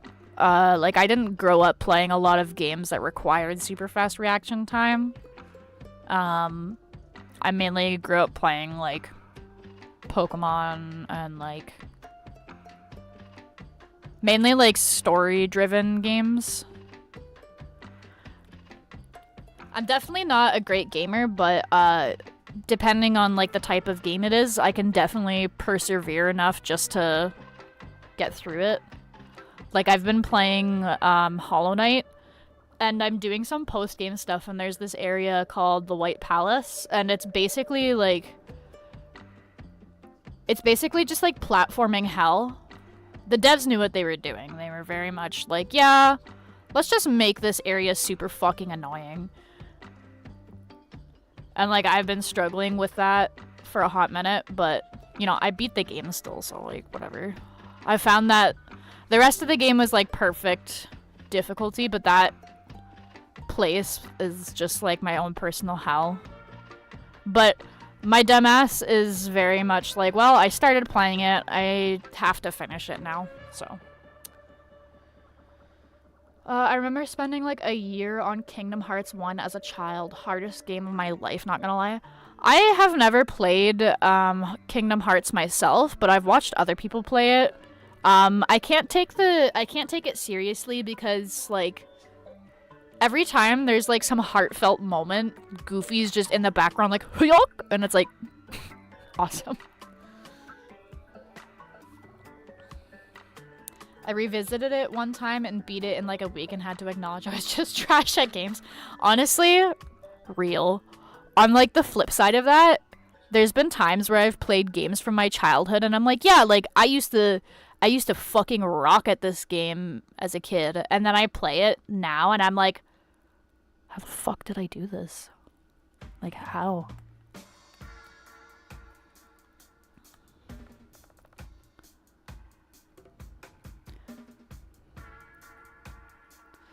I think the last game that I played that was like that was, it's a game called Quirk. It's like a puzzle solving game. It's one of those games where like you push blocks around and like push like moving walls around and you're on a time limit. And I used to be super fucking good at that game as a kid, and then one time I was like, yeah, I'm gonna play it on the hardest difficulty, because like as a kid I got so fucking good at that game that I was basically like speedrunning it at one point. And then like as an adult I was like, yeah, I'm just gonna do it on like the hardest difficulty, and like it's just a kid's game. And then I tried it and I was like, holy fuck, what was I on as a kid? Like, I don't... That's fair. Donald using fire abilities on fire monsters while screaming is peak comedy. I usually go through the... I should replay this game again. Then I reach that one part. Slams death. Okay. I once replayed Sonic Heroes because that was a game that I grew up playing. And there's still a clip of it on my channel. This was like before I was... Or like on my Twitch channel, I mean. But this was before I was a VTuber. And there was one point where I fucking fell through, like I glitched through a floor on my last life, on like one of the last like levels, and I actually fucking crashed out. I actually crashed out because I was like, are you fucking kidding me? I was so mad. Bro, I love that game. Team Chaotix had me tweaking though. No, yeah, Team Chaotix, their levels kind of fucking sucked. Especially the, what's it called? The, like, haunted castle level. The one where you had to blow out all the fucking torches. Oh my god. God forbid you want to 100% that game too without using save states, because, like, doing the fucking, Chaos Emerald minigame bullshit. Oh my god.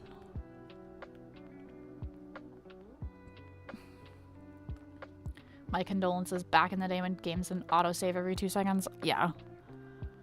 There's certain, like, older games where, like, if you don't have... Like, if you're not playing it on an emulator with fucking save states, it's just hell. One game I can think of in particular, fucking Lion King for the Super Nintendo. I had that game at my dad's place, and that game was so fucking hard. I remember my sister and I, like, sitting there trying to get through, like, trying to get as far as we possibly can in that game. And, like, all of those, like, fucking games were notoriously difficult, though. I only had the Lion King one, but I've seen gameplay of, like, the Aladdin one and fucking... They had, like, a Pinocchio one, too, and oh my god. Those games are something else.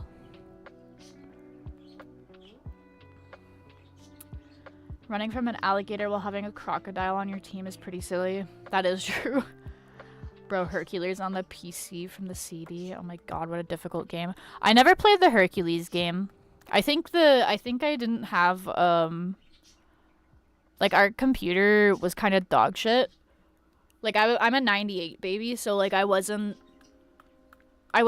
born when, like, the internet, like, was first a thing, but my parents were poor, and they refused to get, like, a half-decent computer. Like, they didn't, like, ever clean the PC or, like, upgrade it at all.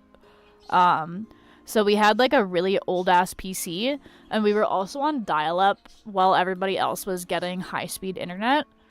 And, it fucking sucked, but I think the only, like, PC game that I ever had was Candyland.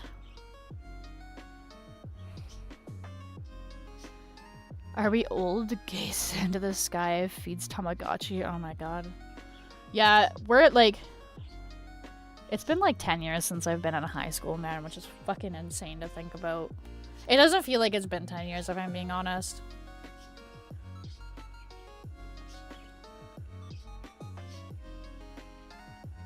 But yeah, I'm definitely starting to feel like a boomer the longer I am alive, except without, like, the blatant fucking discrimination. But there's, like, so many times where, like, some kid there'll be times, and I generally, like, I try to not have minors in the chat. If somebody comes in and they're like, I'm under 18, I ban them.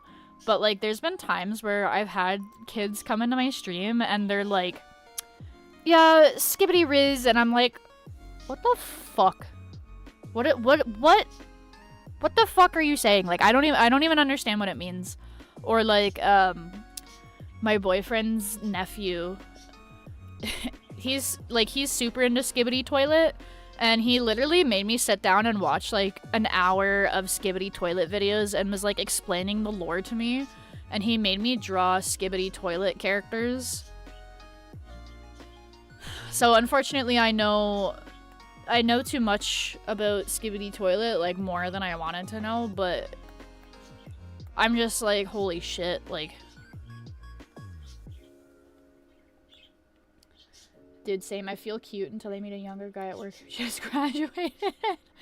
And then I'm like, yeah, bro, I graduated in 2015. Fuck.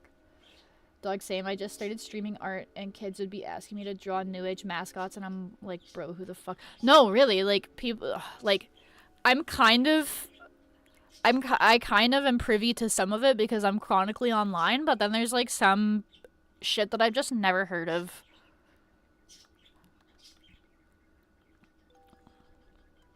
And it's like, who are you talking about?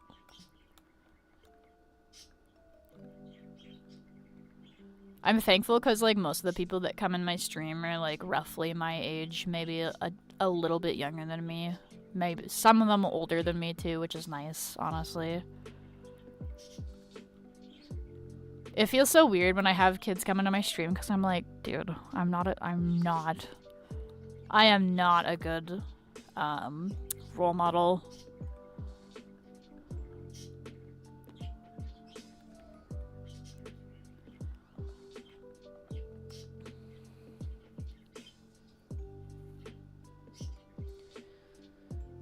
Normally I can gauge the age off of art interest.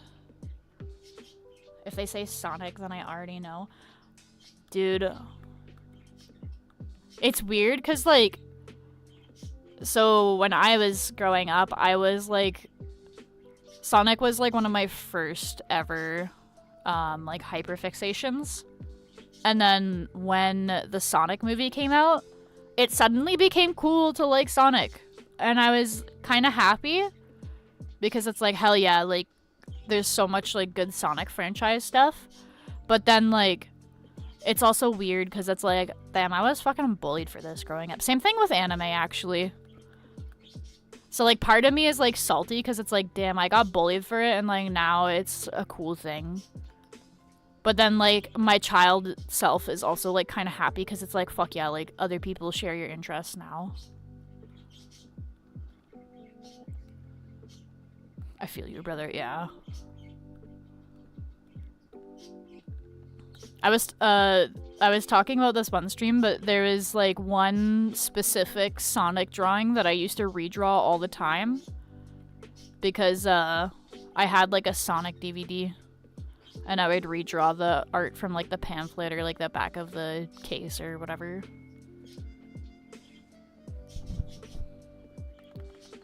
But now we're, like, I don't know why, but we're reverting back into, like, a, oh, like, that's cringe era, which I don't like. Because it's like, dude, just let people be fucking cringe.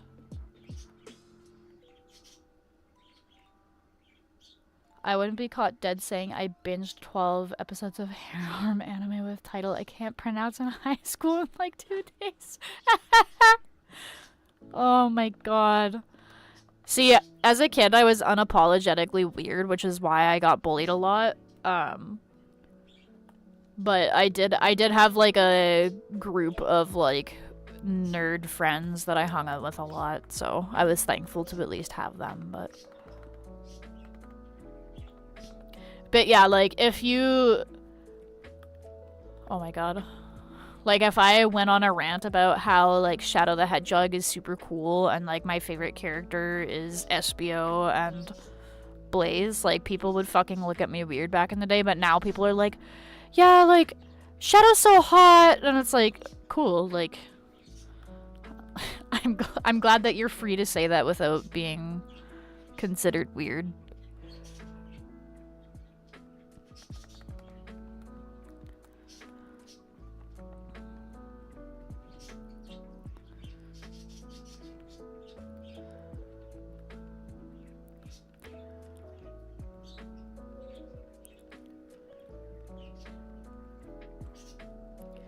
I remember when bullying was cool.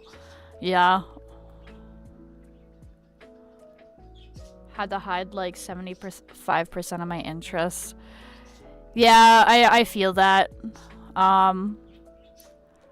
Although, like, as a child, and like even still now, like, I don't care enough to like hide my interests, because it's like, my thing was like, when I was growing up, like, even if I didn't tell people about my weird interests, I feel like people could easily clock that I was not, I don't want to say normal, because that's not like, I don't want to insinuate that people with weird hobbies, quote unquote weird hobbies, are not normal. But I think they could tell that I was different. And because of that, like, even if I like tried to, you know, pretend I was into whatever other people were into, it didn't work out for me. So I stopped caring. I was like, fuck it. I got a lot of shit for it, but also, like, I didn't really fucking care.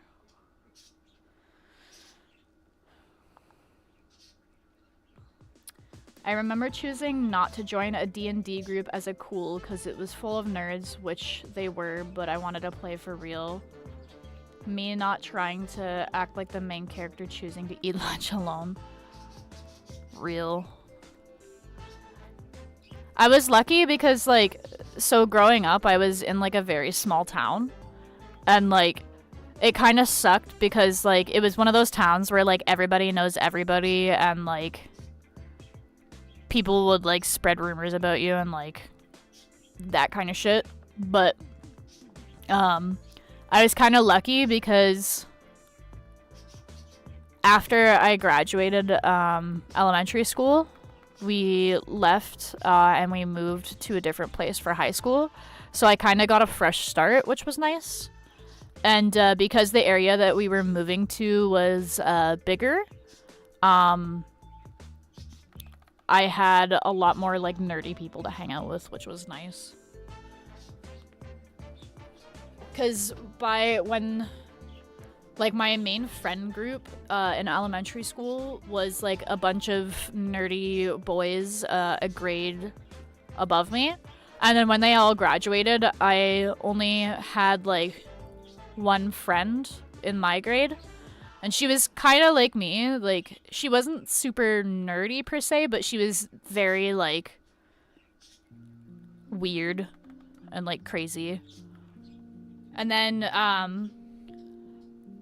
in like, the final grade, like, about, like, I don't know, like, 3 months into the school year, maybe, she just, like, stopped talking to me and, like, started ignoring me, which kind of sucked. And, like, she never told me why. She apologized years later, and I was just like, well, you kind of, like, fucked me up. Like, I don't really want to accept your apology. But that, like, fucked me up for a while. So by the time, like, I graduated, I was ready to leave. I was just like, fuck this place. Like, it sucked. But yeah, like, the new place that we moved to is nice because, yeah, like, there was a lot more nerdy kids there that just kind of accepted me for who I was.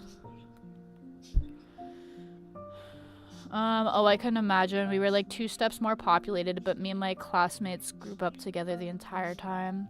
I remember being, like, 5'3" and looking at the incoming freshman shaving already at, like, 5'10", was big confused. Yeah. That's probably fucking rough. I'm not gonna lie. Now I feel you. Kids being kids is a weird time. Yeah. I mean, like, I'm kind of, like, it's weird to say, but, like, I'm kind of glad that it happened the way that it did. Because, like, you know, if shit happened differently, I wouldn't be the same person. And, like, it kind of taught me... It taught me to be more okay with my own time, like myself. Because I think a lot of people are not secure in themselves because they're very codependent on people. And I think that can cause a lot of issues later down the line, but I was kind of, because I was a weird kid and because, like, the few friends that I had either graduated or, like, fucked off, I had to, like, spend a lot of time by myself. And so I became very comfortable in just, like, having time to myself, and it wasn't too big of an issue.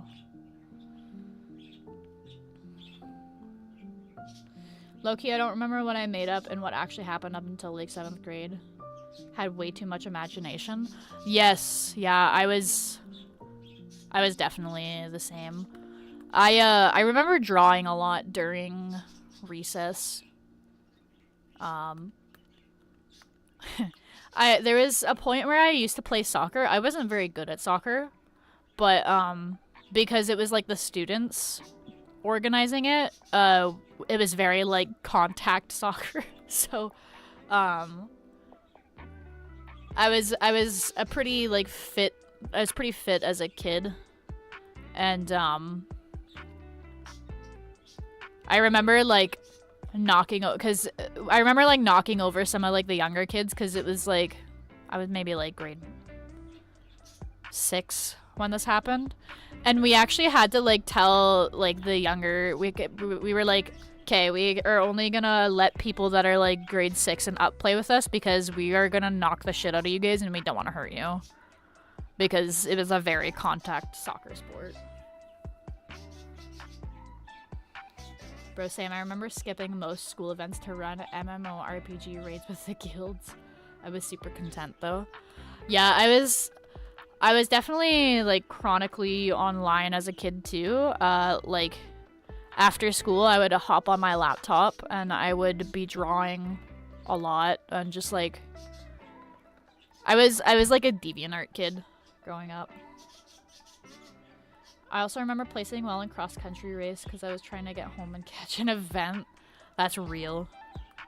The one thing that I always sucked at as a kid was long-distance running, because I had asthma growing up. I kind of mostly grew out of it. It still bugs me from time to time.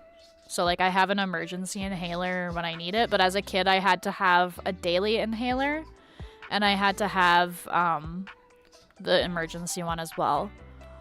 But yeah. Now I just have the emergency one in case I need it, but rarely do I ever need it. I think the only time that I've ever needed it is after I smoke a bowl.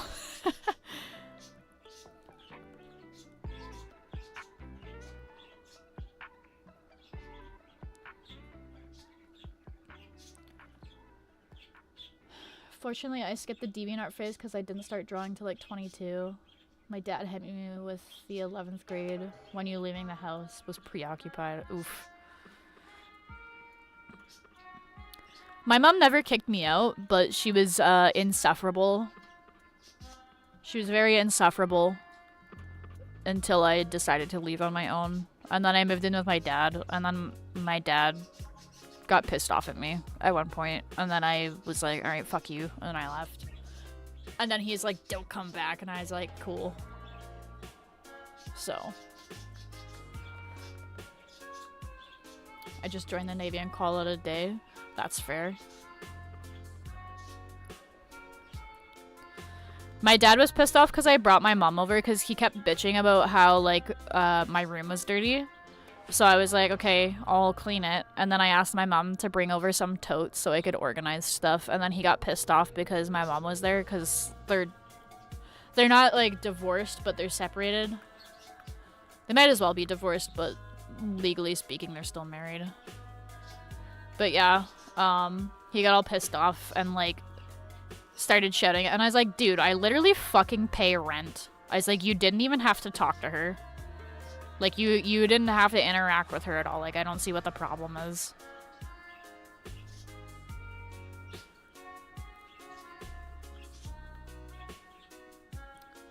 Best worst choice of my life.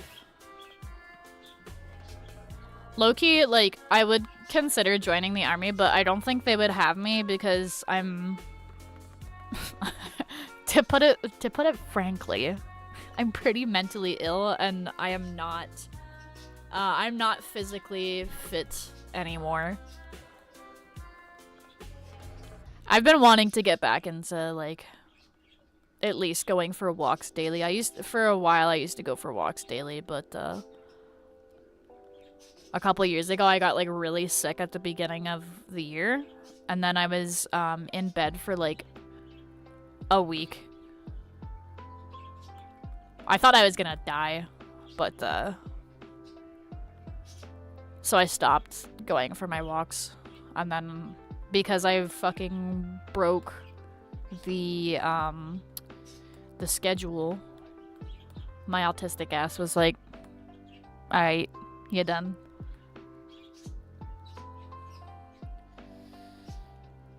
I remember thinking adults just understood stuff differently, but now that I'm here, I realize that adults are just grown kids. I don't know what they were tweaking about. Yeah.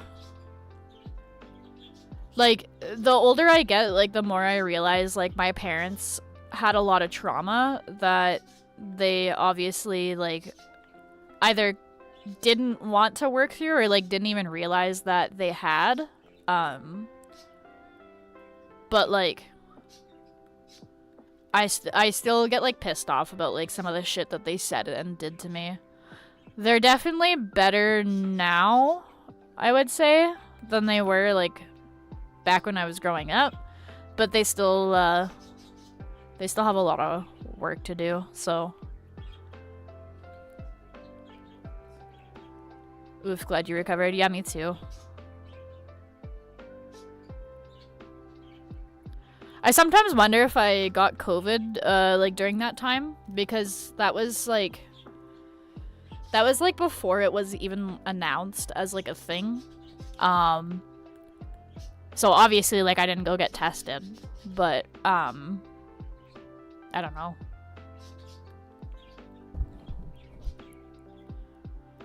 When I'm sick, like, I just stay home, and I don't test for things. And then if I'm, like, dying, like, I have to be, like, unconscious for a while in order for me to go to a hospital, because I don't like going to hospitals. I fucking hate that shit. Yeah, I feel like our parents had a lot of undealt with trauma. Oh, definitely. Oh, definitely. Well, because they came from a generation where, like, kids are to be seen, not heard, or whatever. And, like, they used to get, like, actually beaten by their parents. So, like, while I appreciate that my parents didn't, like, they kind of, like, I wouldn't say they beat me. There was definitely a few times I got, like, a swat upside the head, or, like, I got hit with, like, a wooden spoon a few times, but, like, I was never, like, bloodied kind of thing. But, so, like, I'm happy that, you know, they didn't, like, beat my ass hard, but at the same time, it's also, like, okay, y'all might not have been beating my ass, but you also, like, still fucked me up pretty bad.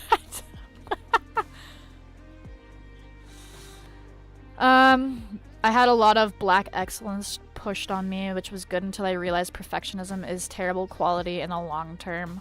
I definitely, like, I won't say, like, I'm white, so, like, I can't say anything about, like, black excellence, but I definitely had, like, perfectionism shit, because, like, my mom in particular is, like, a very, very judgmental person, and when you hear your parent, like, judging people for, like, every small thing, and, like, even towards my siblings, like, she was very critical of, like, how they presented and, like,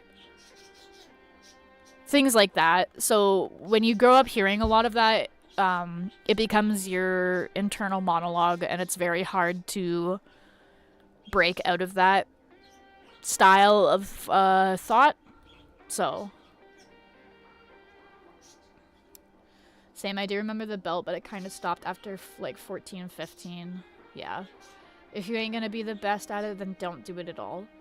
Yeah, I wouldn't say that like my mom or dad were really like, oh, like if you're not gonna be the best at it, don't do it at all. My dad was more so like, he would get annoyed at me if I didn't know how to do certain things.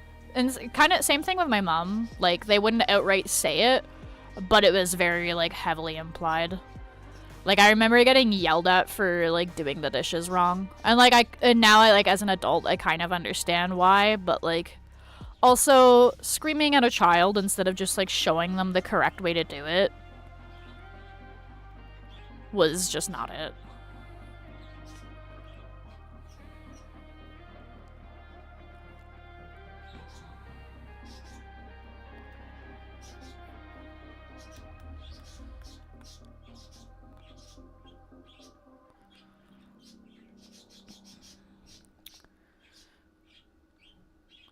Like, I'm pissed off because my dad is a mechanic and he can, like, if anything has an engine, he can make it work if it's broken.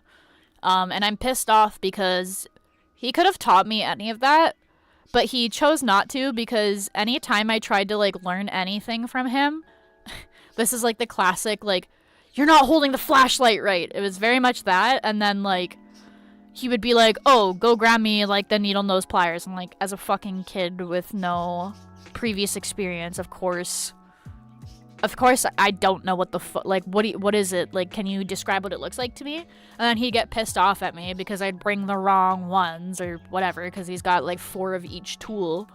And then he doesn't tell me which one is the good one, and it was a whole fuck around, but, yeah. I'm glad mental health is normalized.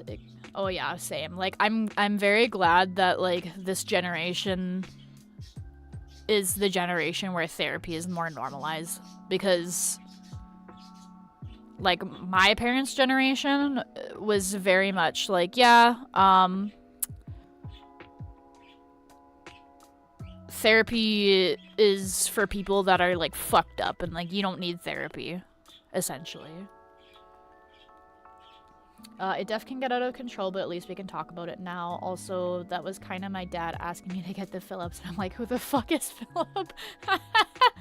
No, yeah, like, my dad would do the same thing, too. And I remember getting into an argument with him. Like, can you just fucking say, like, square head or, like, star head? Can you, like, I can look at the shape and, you know, deduct which one is which, but yeah, like, I don't fucking know what a Phillips, and then he'd get pissed off at me, and it's like, well, like, I'm trying to fucking learn, and you're just making shit harder than it needs to be. Like, actually educate me, and then maybe it won't suck. But no, he would have rather just gotten pissed off at me for no fucking reason.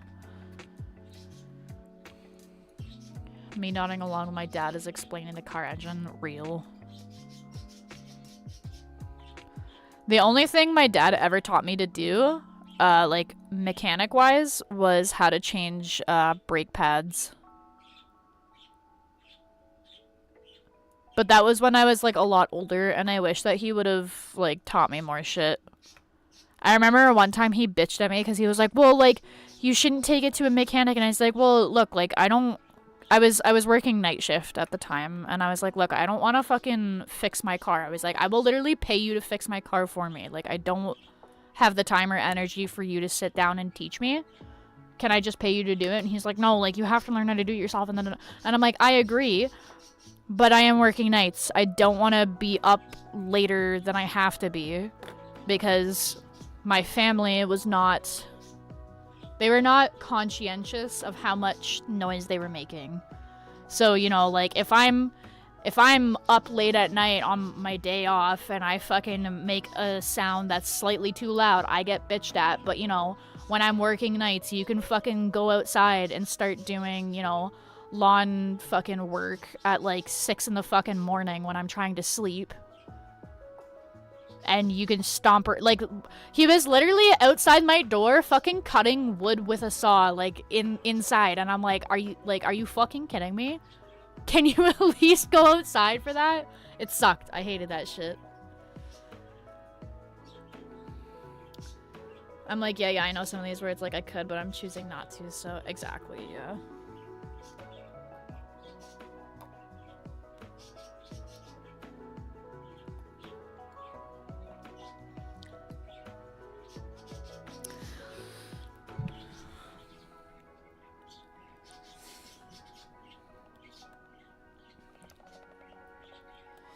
Yeah, it just sucks because, like, obviously, like, it's a product of, like, the way they were raised, but it still sucked to deal with. Again, glad I didn't get my ass beat, but, emotional abuse is still very much abuse. And, like, I didn't realize that until I was, like, 22, and then cause, like, for the longest time I was like, yeah, like, I don't need therapy, like, my childhood wasn't that bad. And then, like, at one point I just realized, I was like, holy fuck. Like, my childhood was actually very traumatic. And I didn't realize it until later because, like, my parents had conditioned me to believe that what they were putting me through was not bad enough to be considered, like, trauma or neglect or abuse. And then it's like, as an adult, I'm like, no, that was definitely fucked up. And then I was talking to my siblings, and, like, there's some shit that, like, that happened to them that I didn't even, like, remember.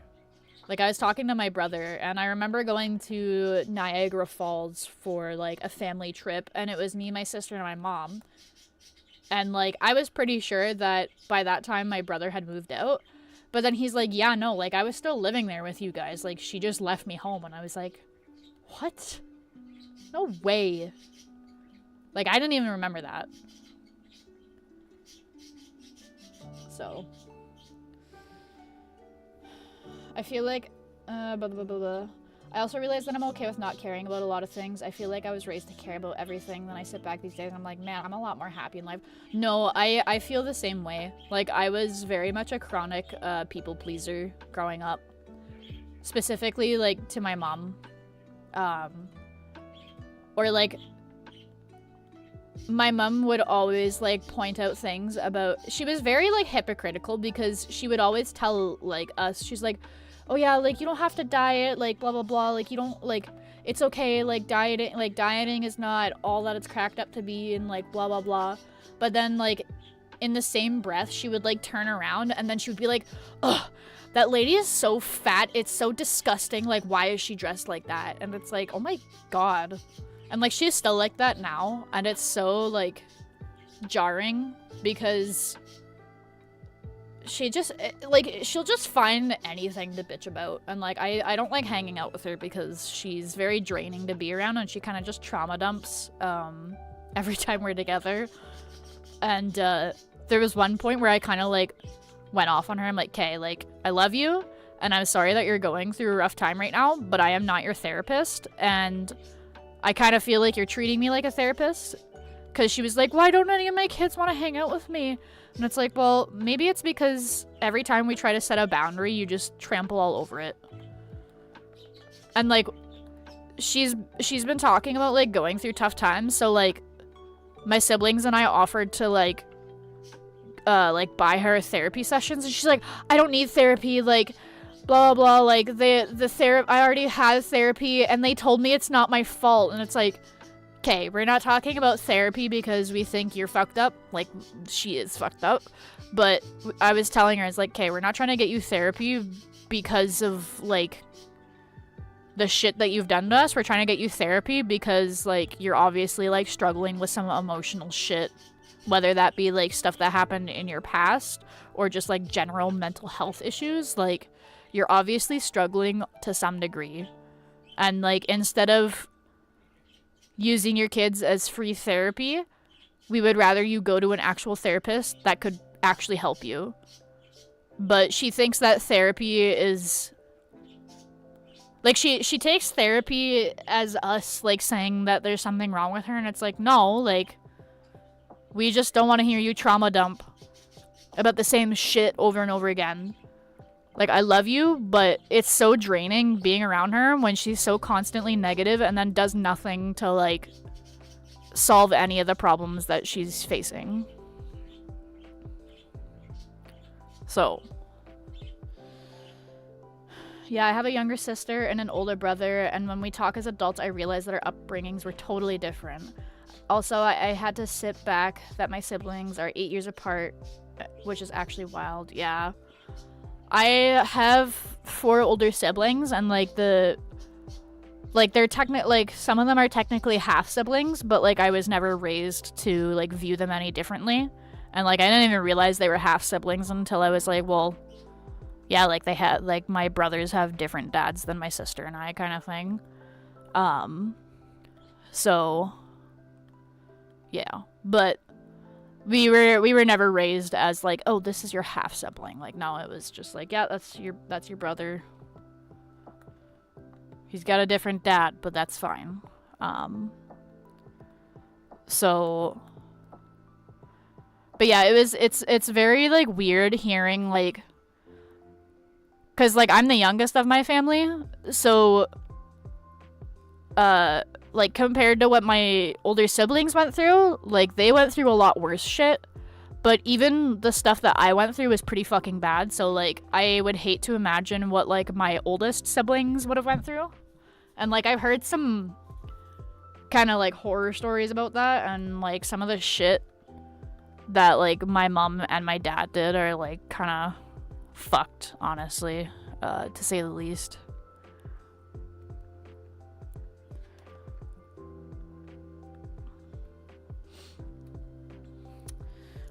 No, I feel you. My parents are allergic to third-party help to the point of where I'm trying to figure out what they're so scared of. Yeah, yeah. I think part of it is probably just like they've repressed so much of what they went through that like bringing it up in and of itself and actually like processing what they went through is hard enough as is, and then like on top of that, like realizing like I also fucked up in the way that like I raised my kids or whatever, right? I think it's definitely that would be my guess. They don't want to admit, at least in my parents' situation, like especially like for my mom, like she does not want to admit that she did wrong. Like there's been multiple times where she's like, oh yeah, like remember when you did this thing? And I'm like, that's not how that happened at all. And she's done that to all of my siblings, unfortunately. But yeah. Or it's like, you know, it's okay to admit that you were wrong, right?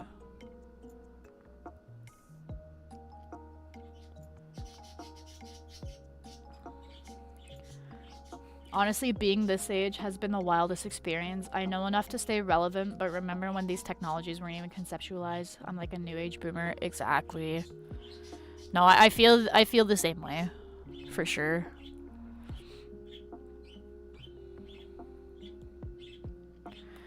I feel like our generation is like... We were like the last generation that was raised without like smartphones. Like smartphones were like just becoming a thing in our generation, and they were not like super widespread unless if you were from like a more rich family. So I think it's very interesting seeing the difference between our generation and like the newer generation. Because, like, the newer generations were raised with fucking, like, iPads and, like, smartphones and, like, fucking social media and, like, so much shit that, like, yeah, social media existed when we were around, but we didn't have it in our pockets accessible 24/7. Like, we had to go to the computer to, you know, go watch a YouTube video, and now you have YouTube in your pocket and you can watch it at any time you want, right? So it's just...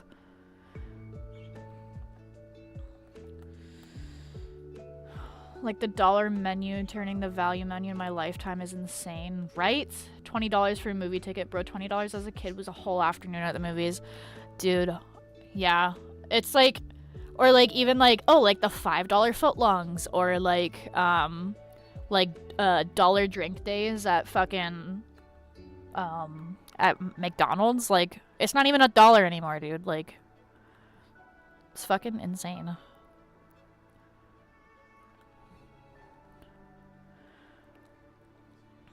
Or like, even from like an artist perspective, like the shift from like making art because you enjoy it, or like making videos or whatever just because you enjoy it, to making it content so that you can make money off of it. It's a very different vibe. It's a very different vibe. Like, I don't know, like, even though I had internet access as a kid, I still spent a lot of time outside. Like, I don't know. I still spent like a good, like, I would say like 75% of my free time outside. I remember learning that we had virtual reality all of a sudden when VR chat got popular, and I was like, wait, what? No, yeah, I remember when VR stuff was like first coming out, and like how insane that was. Or like motion controls in general, like when the Wii came out, and then like every other fucking gaming console like tried to make their own version of it, like the PlayStation 5 and the Xbox Kinect. I remember that, and like being just so like, holy shit. Or like when the 3DS came out, dude, like that was fucking mind-boggling to me. Like, wow, like you can play a video game in 3D without fucking 3D glasses. Like, that's insane.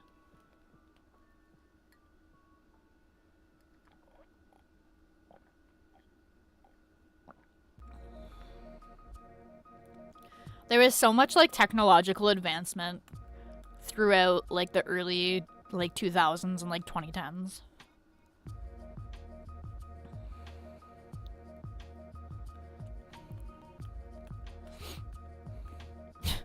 I just remembered something, kind of like talking about inflation again.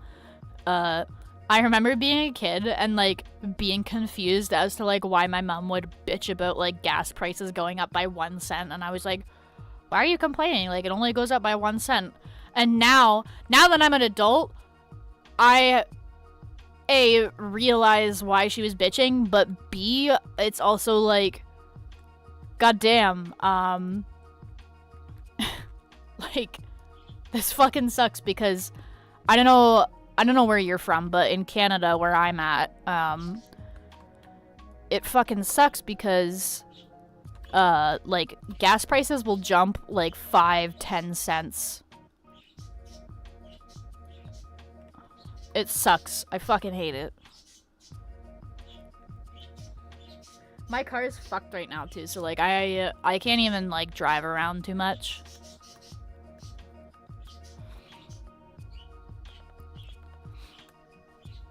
But, like, when I can, it sucks having to, like, I'm pretty lucky because, like, my gas tank is, like, maybe $40 to fill, but it's still, like, goddamn.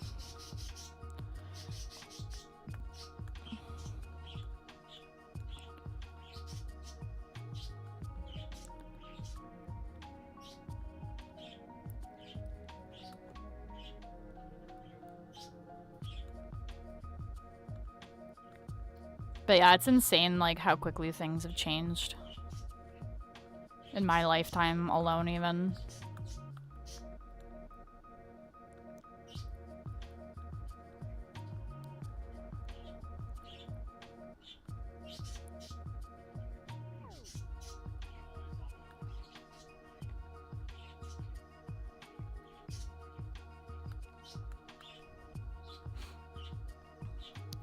Makes me wonder, like, what kind of other, like, technological advancements we're gonna make. And, like, if they're gonna be, you know, good. I worry that, like, some of the science fucking articles I've been reading about the shit that they've been doing, I'm like, why the fuck are we doing this? Recently, I heard that they're, like, growing, like, brain cell, They're going like brain cells, and they're using them to make like supercomputers, and it's like, why the fuck are we doing that? Why? Why the hell are we playing God right now? I don't like that.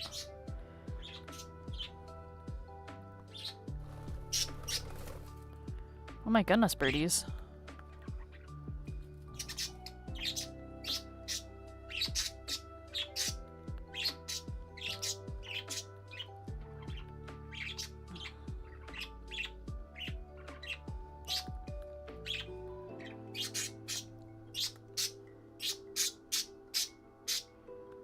What are you squawking about, Mr. Sharebear?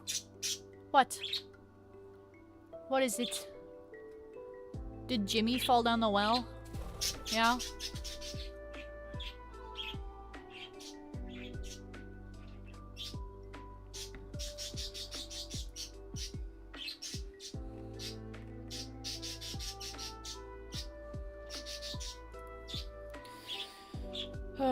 I might finish the line art on this and call it a strim. Because as much as I enjoy working on art here, it's getting already late and I gotta take the fucking garbage out.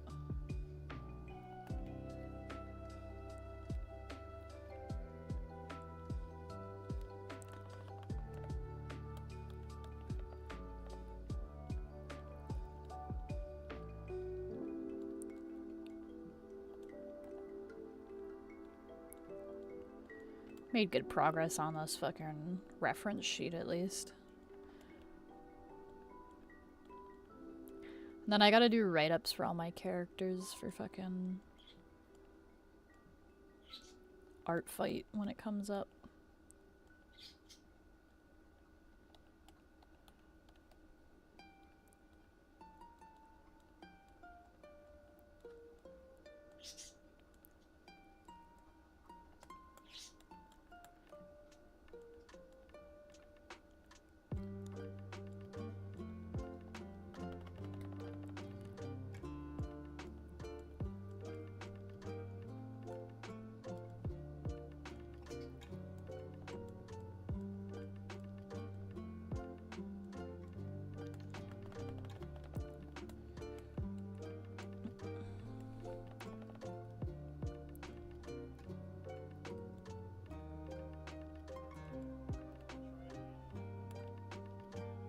My tea is cold.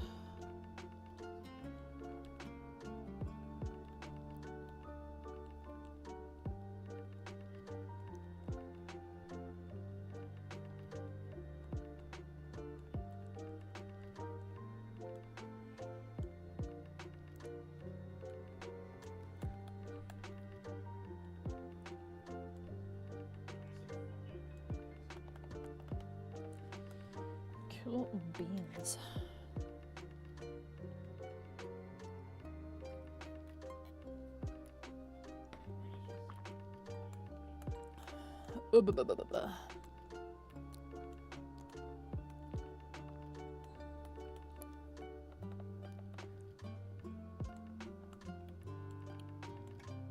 I love using the line tool, man. It saved me so much more time with art.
Cool. Cool beans, dude.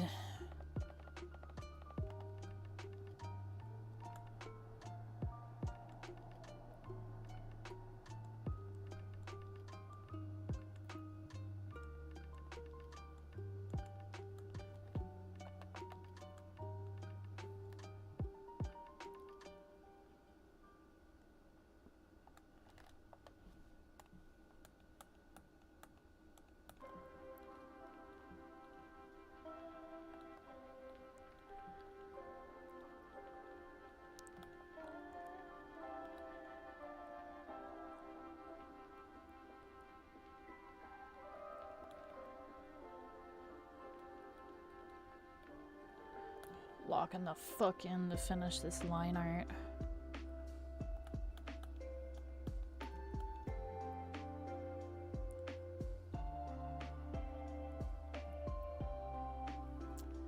Had to do my job for a second, can you believe that? Damn, that's crazy. My condolences.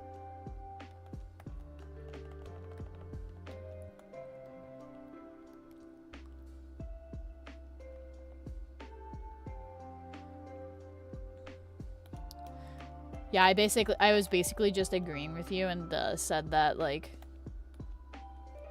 I feel like our generation experienced so much, like, technological advancement in, like, such a short period of time.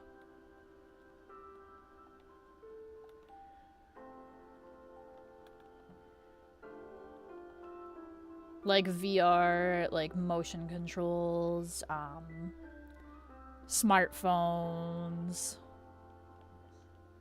Just, like, so much shit. The 3DS.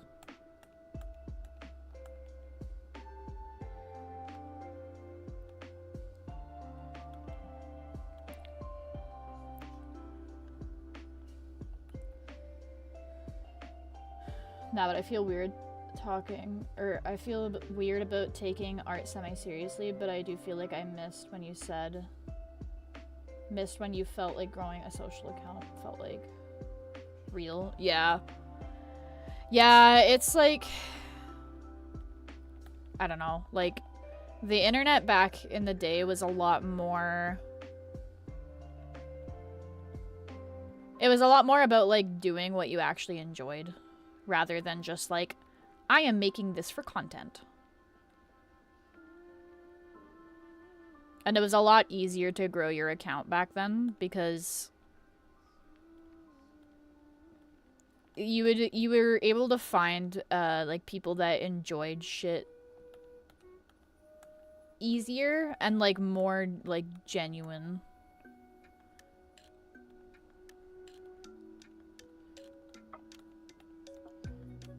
(2010, 2015) internet was pretty peak. I agree. Like, it definitely had its problems, but it was definitely a time. I think we kind of broke it with bots and AI and all that. Oh yeah, definitely. Definitely. I am so sad about, like, generative AI stuff.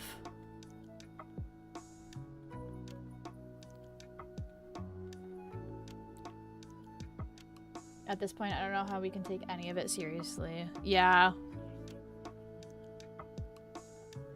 I don't know either. Like, it's so easy to just, like, view bot or, like, I don't know, like, people can fucking generate images now. And, like, the worst part is people are like, this is just as good as human-made art. And it's like, it's not.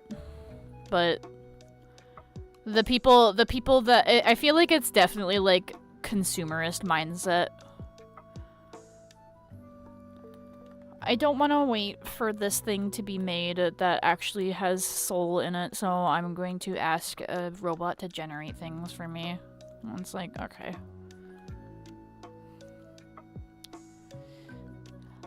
Like, don't get me wrong, like just from like a purely like technological advancement standpoint, like, it's pretty cool, but the fact that it's going to be used, like, the fact that people are using it for what they're using it for is like, sad to me. Like, I remember when AI was first, like, becoming, like, more popular, there was, like, a whole controversy about it because people were generating, like, really fucked up stuff with it. And it's, like, that was, like, I kind of expected it to happen, but it's sad that people resorted to doing that kind of stuff.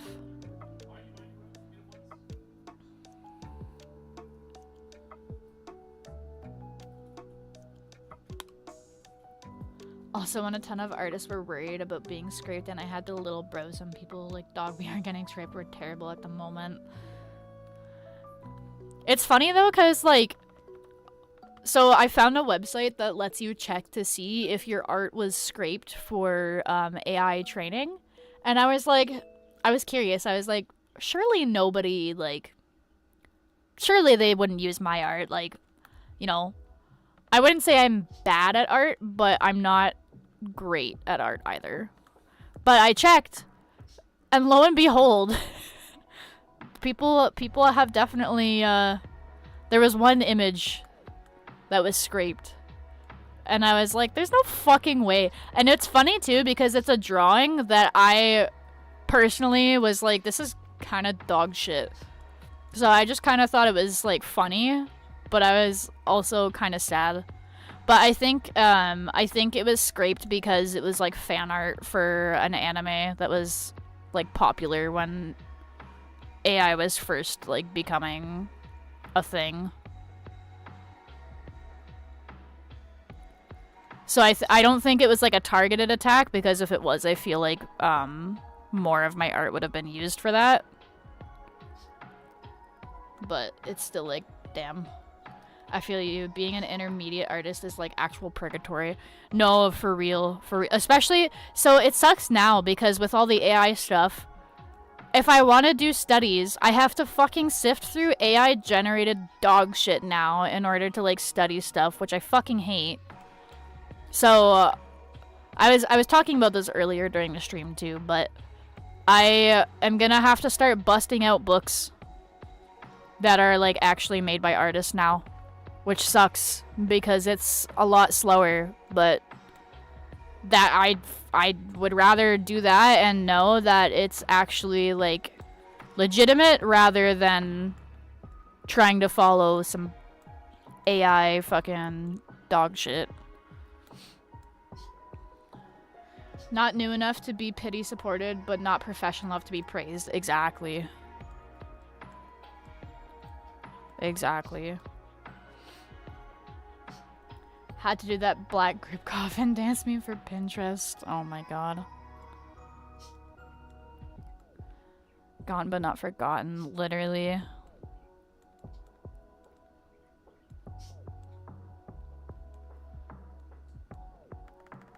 No, I feel that. I feel that. I was talking earlier about how I have to fucking study more and stop being a lazy piece of shit, because even when I was drawing this, I was like, I gotta fucking study anatomy. But, alas, I am a lazy artist, and instead of studying, I use my downtime to game. But, I've been trying to force myself to do more, figure studies. So I have a couple of websites that I use for that are like actually like they're made by artists for artists.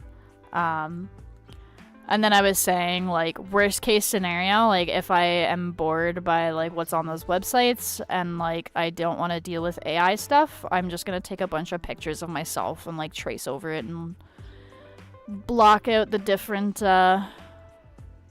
muscle groups and whatnot.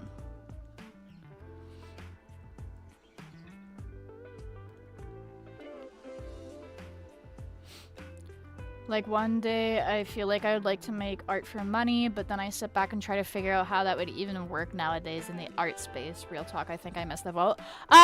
There's still lots of people that prefer human-made art. If you're not against it, I would recommend getting into furry art, because furries are one of the biggest like art communities out there, and they're very, very supportive. And like they are willing to pay like top dollar as well. Furries are amazing for like commissioning artists. Or VTuber art is super in demand right now. And you know, people gloat about AI and that stuff, but AI cannot make VTuber art. That's not something that AI can do currently. So I would recommend that as well.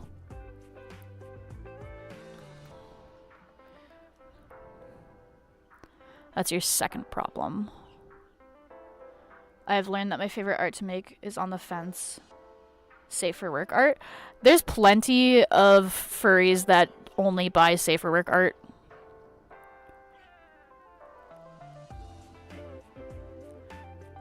But it's basically not safe for work. Yeah, like there's a market for that.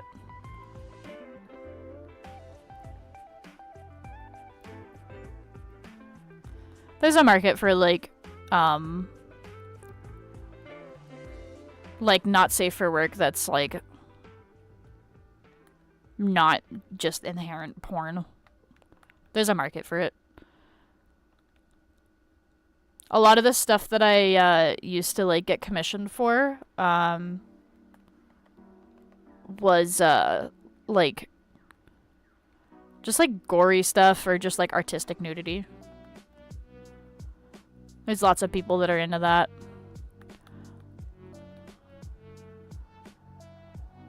Or just like straight up not safe for work art. Actually, I funded my current PC by drawing Sonic porn. So there's that. It was one guy. It was during COVID too, and it was one guy, and I'm pretty sure he spent his entire stimulus check on buying art from me. And he tipped me really well too. So it just depends on like what you're willing to draw.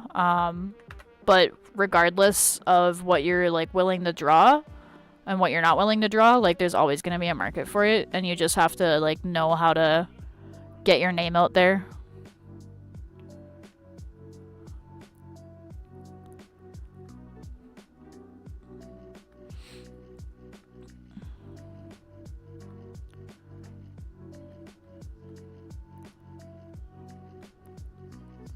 Like I've seen people sell like, and here's the thing about art commissions, like you don't even necessarily have to be like a good artist. I've seen some artists with, I don't want to call it bad art because that feels rude, but I've seen people with art that I personally didn't find super appealing, and they sell their work for quite a bit. So it's entirely how you market yourself. Of course, there's gonna be like people that are, I would say like people are more willing to buy like not safe for work art, like based on my experience. But there's also a lot of people that will just buy safe for work art, and that's like strictly what they buy. So it just depends.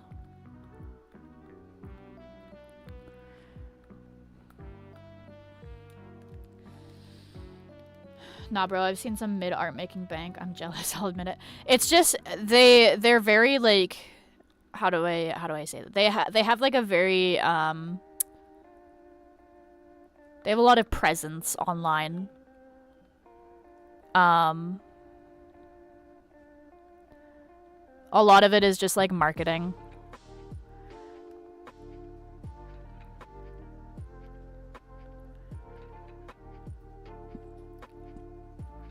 Some of the most money I've made is just doing like gimmicky art.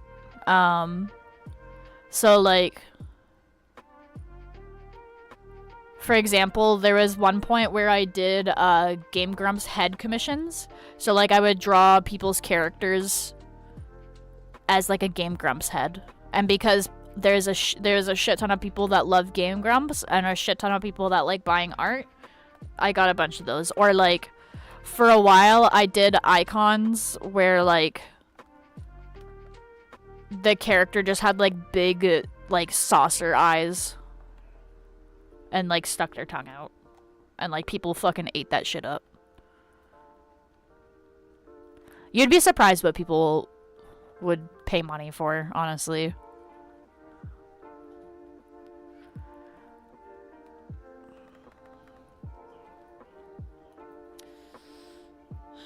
It's more about the brand rather than the product. Oh wow, that's pretty tight. How cool. Yeah, so like there's a lot of different shit that you can do. It's pretty fun figuring out what works and what doesn't. Like, I've seen some people do some pretty creative stuff.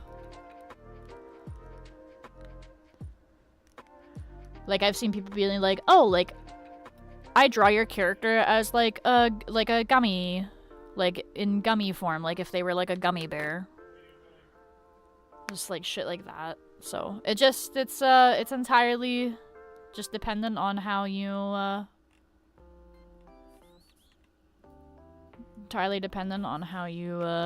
market yourself. Never charge though. I don't know how to charge people. Me personally, I do PayPal, and I do PayPal invoices only because that way it protects me and it protects the buyer as well. Some people will do like Venmo instead or like something.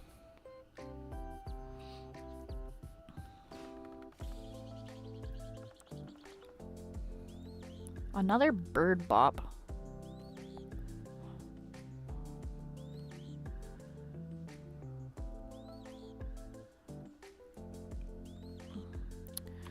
But yeah, I think one thing that I've seen that people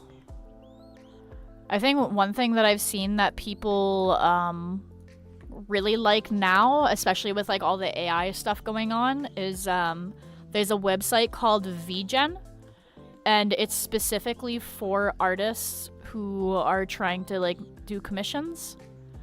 And the only thing with that is you have to either get a code from somebody that already has an account there, or you have to like, there's a couple of different ways that you can get a code. They have like art challenges on their Discord that you can participate in, and if you participate in enough of them, then you will get a code. Or they have like a thing where like you post on like Twitter or like Blue Sky or whatever, and then you're like, please like help me get a 𝙻𝙸𝙽𝙺 code, and then you have to get like a certain amount of likes and a certain amount of comments, basically just like verifying like, oh yeah, like you're an actual artist. There's definitely like requirements for it. I'm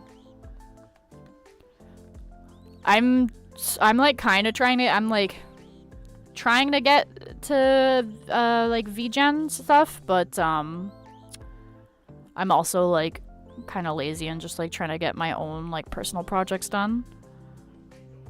But I have a couple of friends that commission me, so they can just like vouch for me if somebody else asks. Or like I have other artist friends that have like actually, and like, you know, I stream art, so you know, people can see that I actually draw my shit.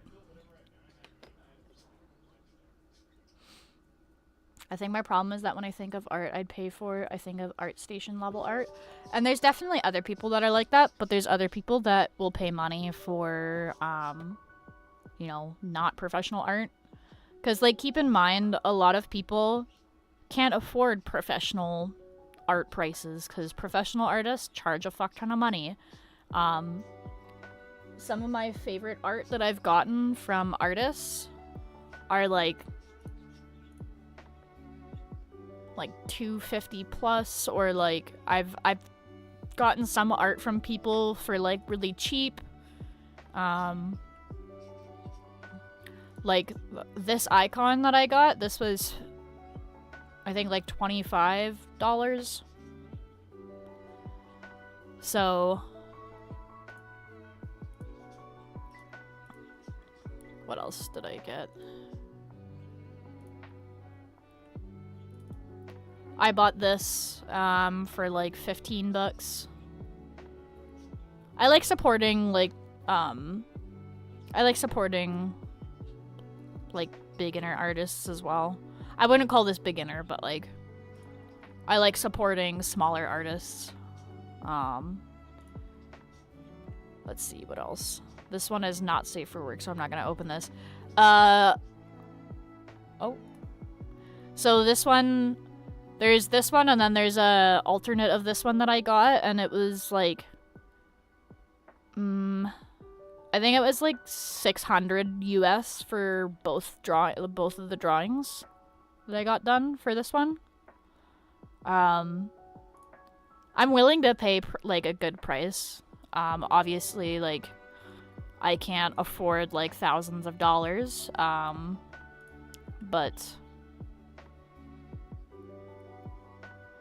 okay, so this one, unsupported file format. What the fuck? I have another one by that same artist from like the last one that was like 40 bucks, but it's like a colored sketch. This one was like 20, 30 bucks maybe. I don't know.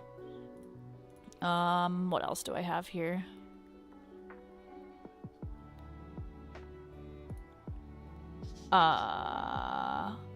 A lot of the art that I've gotten is also through like art trades and stuff, but I've got a lot of art. Those are all pretty tight though. Yeah, like I feel like as long as your work is like fairly clean and like at a decent price, like people will buy it. Like, let me see. What shit have I done for other people?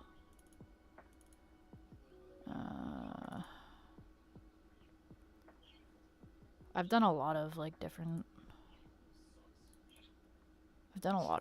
like commissions over the years. Commissions.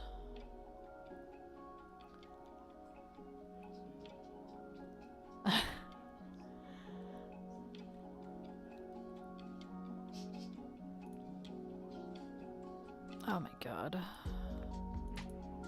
Let's see. 2021. I did this one for a friend of mine. I think I charged like 60 bucks for this, roughly.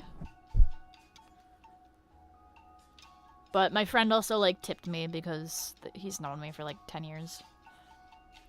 I try to find smaller artists and watch their content and support their channels only because I hope people do that for me, but also there's a ton of really awesome small artists. No, yeah, for real, like, there's so many, like, smaller artists that are not, like, they don't have huge accounts, but their art is, like, insanely fucking good. What else? What else have I drawn?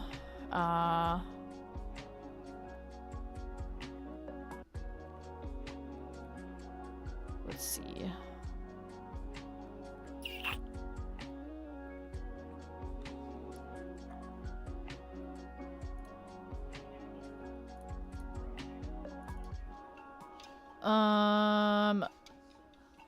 This one wasn't a commission, but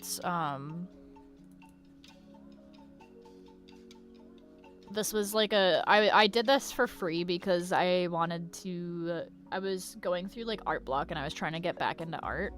So I did this one for free.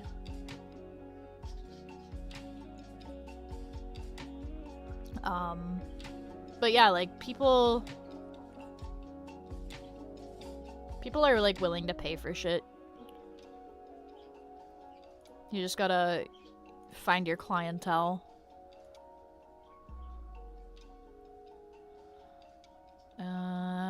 else? Let's see. It's been a minute since I've done a lot of commissions. I did like a PNG tuber for my friend.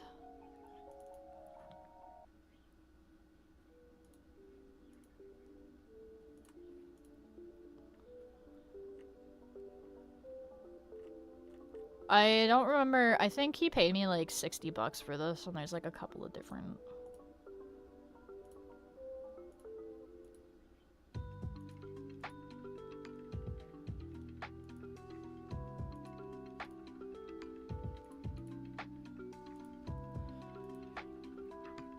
But yeah. Don't be afraid to just like put your art out there and be like, hey, does somebody want to buy my art? Because like there's a good chance that somebody will want to buy your art. Fair, I appreciate your perspective. I draw a lot kind of in the dark, and now I'm just trying to draw a bit more publicly.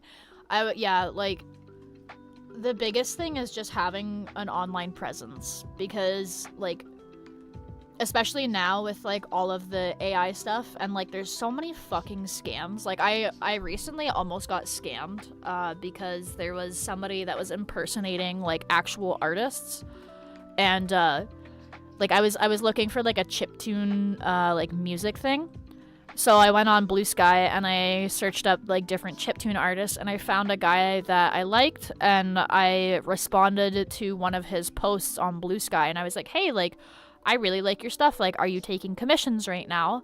And then, somebody was impersonating him, and they made like a copycat account, and, blocked the actual artist, so the actual artist can't see them replying to me or anything. I didn't double check the spelling or anything, so that's on me, but I added them on Discord, and, like, I didn't even get around to getting their payment information or anything. We were just kind of, like, discussing what I wanted and stuff. And, yeah, like, thankfully, like, there was somebody that noticed this, and they were like, do not, like, don't send money to this person, like, they're a scammer, like, they scammed me earlier today for, like, $60, they've been impersonating a bunch of other artists, so, like, shout out to 𝙻𝙸𝙽𝙺 for that, because, yeah, like, they saved me from getting scammed, but, yeah, like, it was insane. And then I called the guy out, and I was like, you're a fucking piece of shit for that, and I blocked him. And then the moment I called him out and, like, told the person that he was impersonating, I was like, hey, like, this person's impersonating you, he switched to a different artist's account. So I think now, like, as an artist that wants to sell art, it's very, very important that you are streaming and showing your process, because, you know, if I would particularly say live streaming, because there's been people that fake, they do, like, fake art time lapses, and they just, like, yeah, they make, like, fake art time lapses, and they just, like, trace over AI stuff and then, like, show the final result. And yeah, so I think if you are trying to sell your art, definitely stream your art, because, you know, AI fucking nerds can't, you know, do they can't like do a live drawing, right? Without being caught. So I would definitely recommend streaming, just so that people know you're legit. Having an online presence, just post shit. There's a lot of people that curate their content quite a bit. Me personally, I don't really curate my art content. If I, like, there's a lot of times where I'll post, like, an ugly drawing that I don't think is very good. And it's weird, because sometimes people love the ugly drawings, or, like, the meme drawings that I do. Like, there was one drawing that I did of a Pikachu, but it was, like, a Pizza Pocket Pikachu. And people fucking ate that shit up. And I was, like, so surprised, because it took me, like, maybe fucking 20 minutes, and it popped off. So yeah, like, that is something to consider. Or like, another thing is like, trying to participate in art trends. So, for example, where is it? Where is it? So, for example, like 6 fan arts. Like, this was a great one. I had people in the... I was like, hey, like, suggest me characters to draw. So, this was very fun. I had a lot of fun doing this.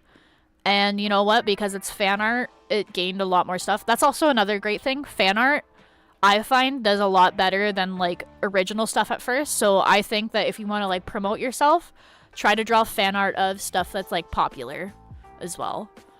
So, what was it, last year? Yeah, like, I drew this traditionally last year because I started watching 𝙻𝙸𝙽𝙺𝚃𝚂. So I did some fan art. Fan art is a great way to get your stuff out there, and then, like, in between your fan art, you can, like, if you do your own, like, original art, like if you have characters or whatever, draw that in between.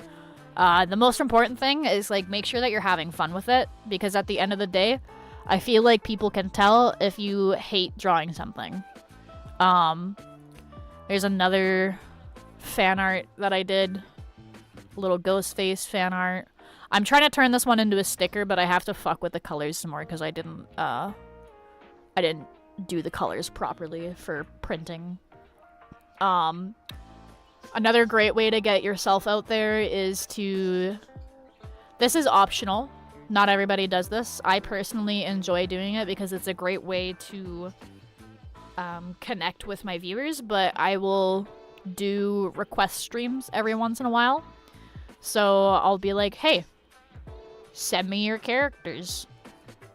And then I'll draw their characters. So this was like a free doodle that I did. I didn't spend a whole lot of time on it. Just something quick and simple. It's good for practice. It's good for interaction with people. It's a good way to get your name out there.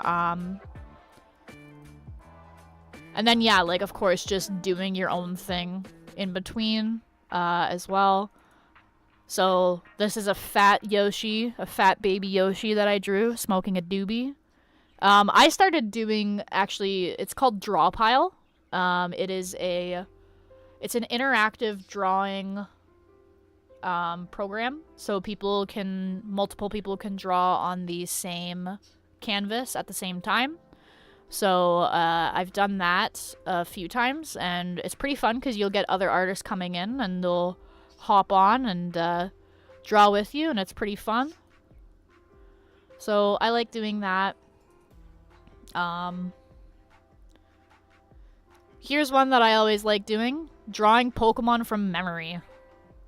I did a stream with my high school friend who is also a VTuber, and we drew some Pokemon from memory, and we had people, like, in the chat suggesting stuff, and, like, we also randomly rolled a bunch of these. So yeah, it was pretty fun. But yeah, just, like, those are all, like, great ways to interact with people. Also, just, like, making sure that you interact with other artists as well and other creators. That's another great thing to do.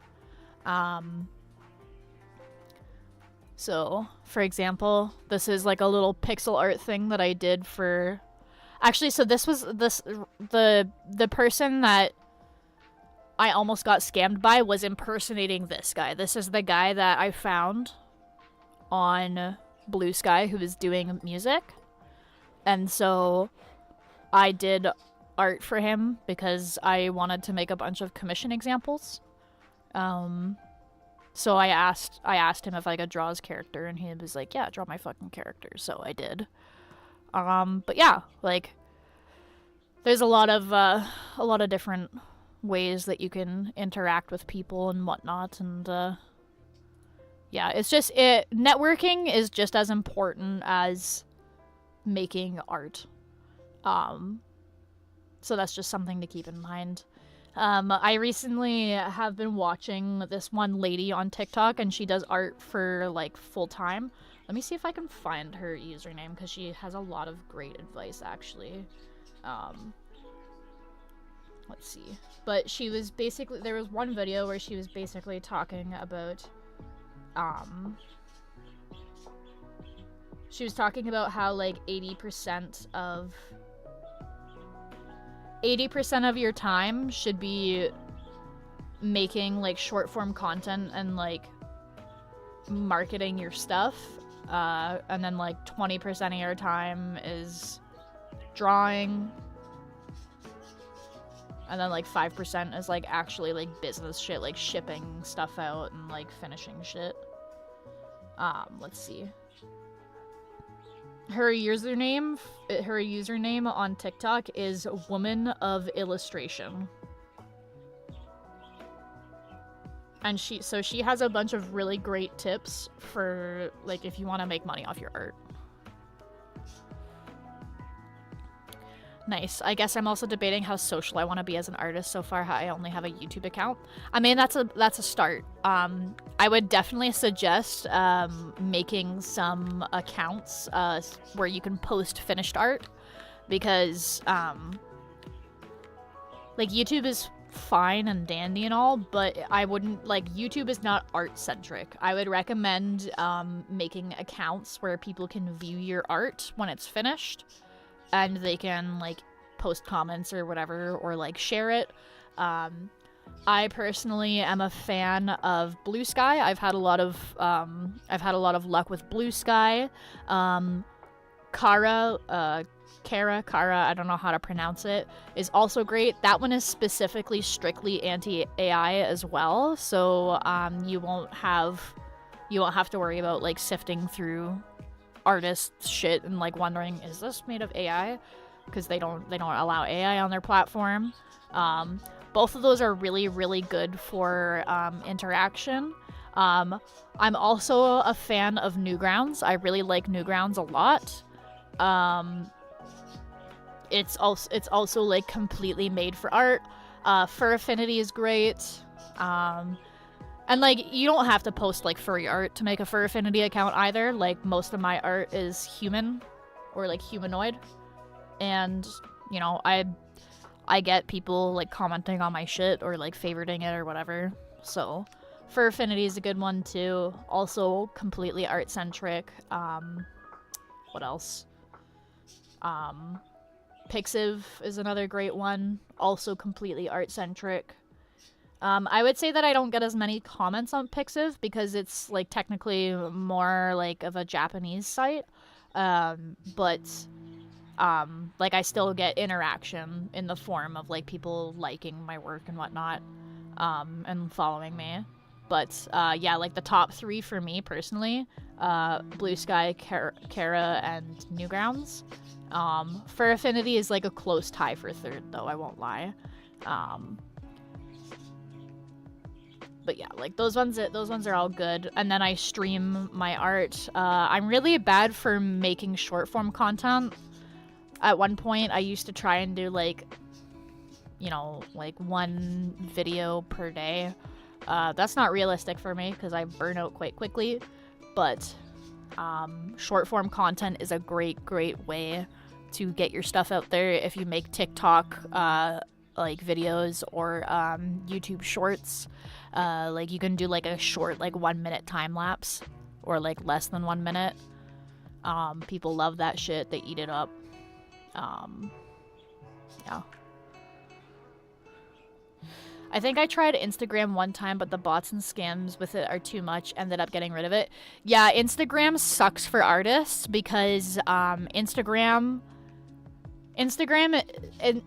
algorithm does not favor artists because, you know, art takes time, and Instagram favors people that post multiple times a day. So Instagram is better for like if you're a photographer, for example, or, you know, like lifestyle vlogging, that kind of shit, or like if you're an influencer. but for artists, it's not very good. I also, like, I have an Instagram account, but I don't use it anymore.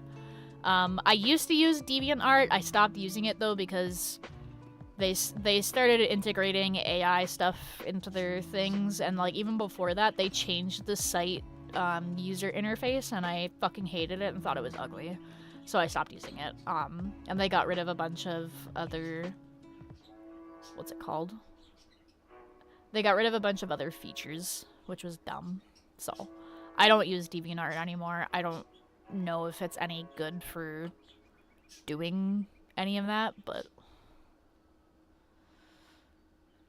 The sheer number of social media accounts to build a following is a bit insane, though. Yeah, so... That's the only problem with, like, trying to build a following nowadays is, like, the internet is so saturated with everything, that,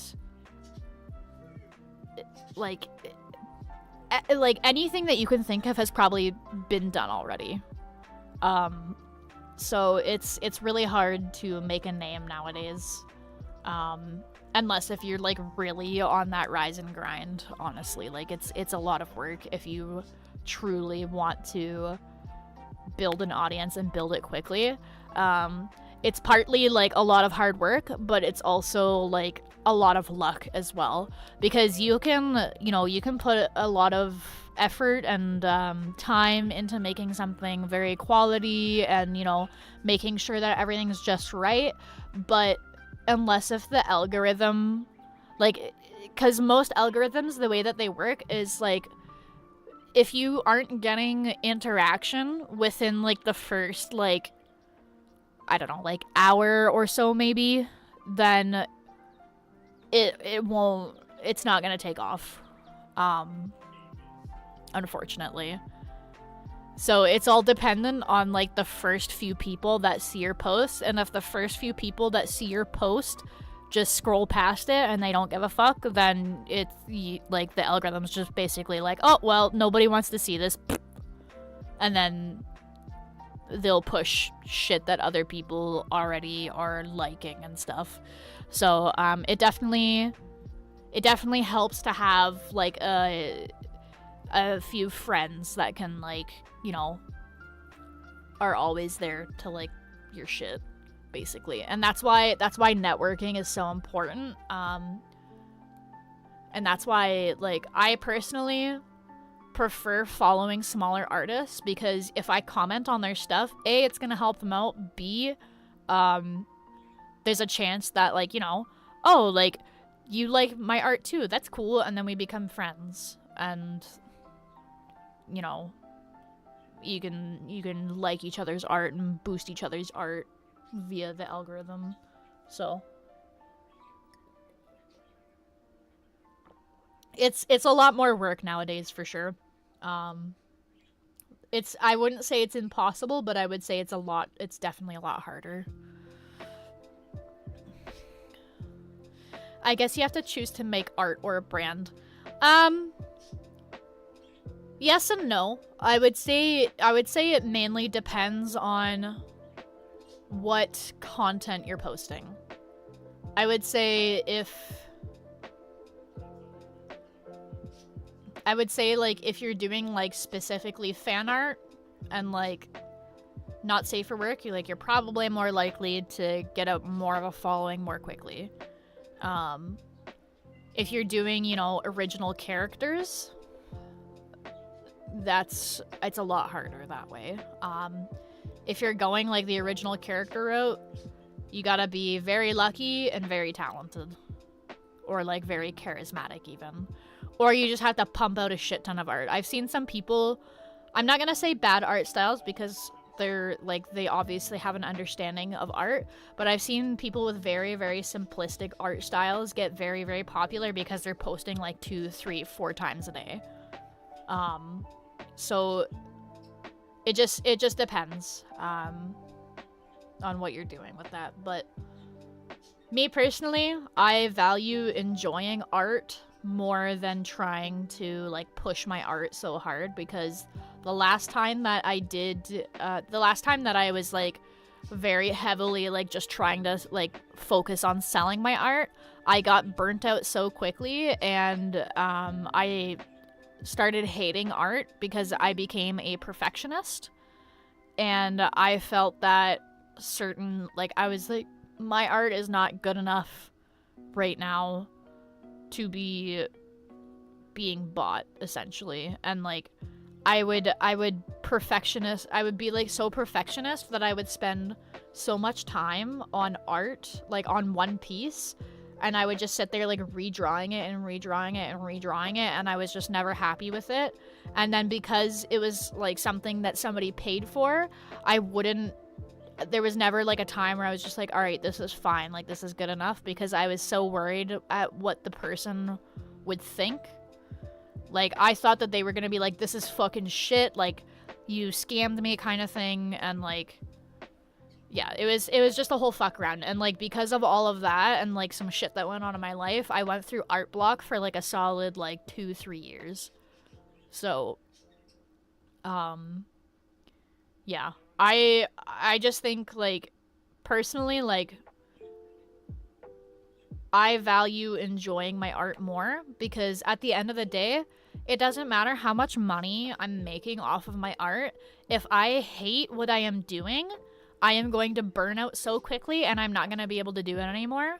So I focus on just making sure that I am enjoying what I'm doing.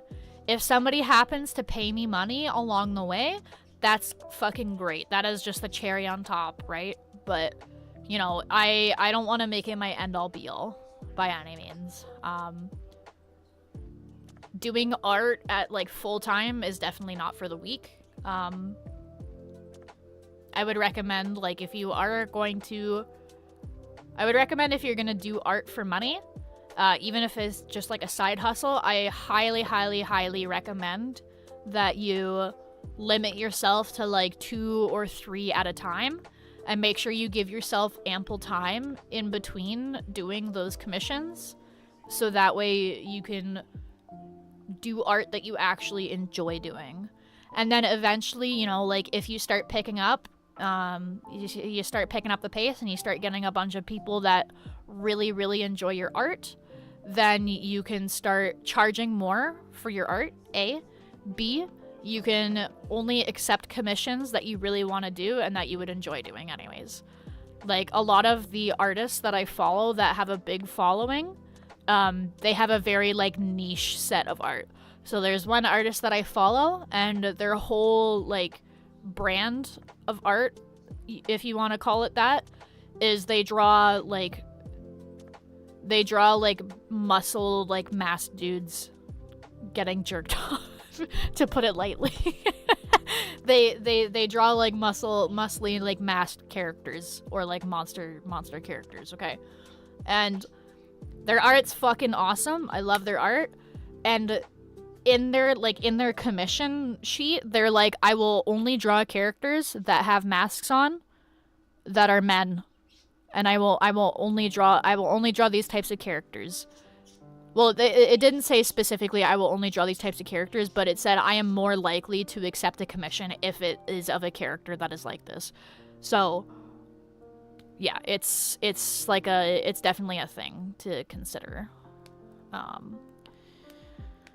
Fair. I think that's where I'm at now with it. Like, I have a whole life outside of art, but I think I should just take it slow. Yeah, definitely take it slow. Like, don't, like, dip your toes in.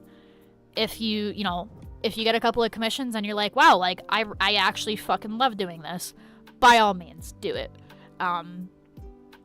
If, you dip your toes in and then you're like, man, this fucking sucks, like, I don't want to do this anymore, then you can finish, like, the 1 or 2 that you have, and then you don't ever have to do it again. So yeah, like, it's just, I would just say, like, if you want to dip your toes in it, just start posting your art online, to whatever, social media of your choice. You don't have to post to multiple places if you don't want to. I personally do, just because, like, you're casting a bigger net. But, like, if you want to just post to one place, go right ahead, there's plenty of artists that are exclusive to one platform. So yeah, like just do what makes you comfortable and what makes you happy. Draw shit that you like, whether that be, you know, fan art for your favorite TV show, whether that be, or like a game, or like if you have a bunch of characters that you made up and like you want to make a webcomic or whatever. Do whatever makes you happy. You can stream in the meantime, and then, you know, if it takes off, it takes off. If it doesn't, then you're just doing something that you enjoy as a hobby anyways. So that would be my advice to you. But yeah. Yeah. So that's my little monologue on selling your art. But yeah, there's plenty of resources for selling your art, so don't be afraid to, you know, ask other people, or like see if you know, if you find an artist that you like that is selling their art, you know, see what they're doing, take notes, and yeah, that's about it. 𝙲𝚳𝙽𝚃𝚂. the rare 𝙲𝚳𝚽𝚃. But no, that's basically it. And yeah, either way, I hope that, you know, you have fun with your art journey, whether you just be doing it for, you know, personal sake or for money, whatever floats your goat. I hope it's a good time for you. But yeah. Anyways, fucking, it's 1:30 in the morning, so I think I'm gonna call it a stream, because I've been staying up till like 3 or 4 in the morning, and I should not be doing that. But thank you guys for joining me. I will be live tomorrow with some more art. I'll probably be trying to finish up this reference sheet here. Might start another one.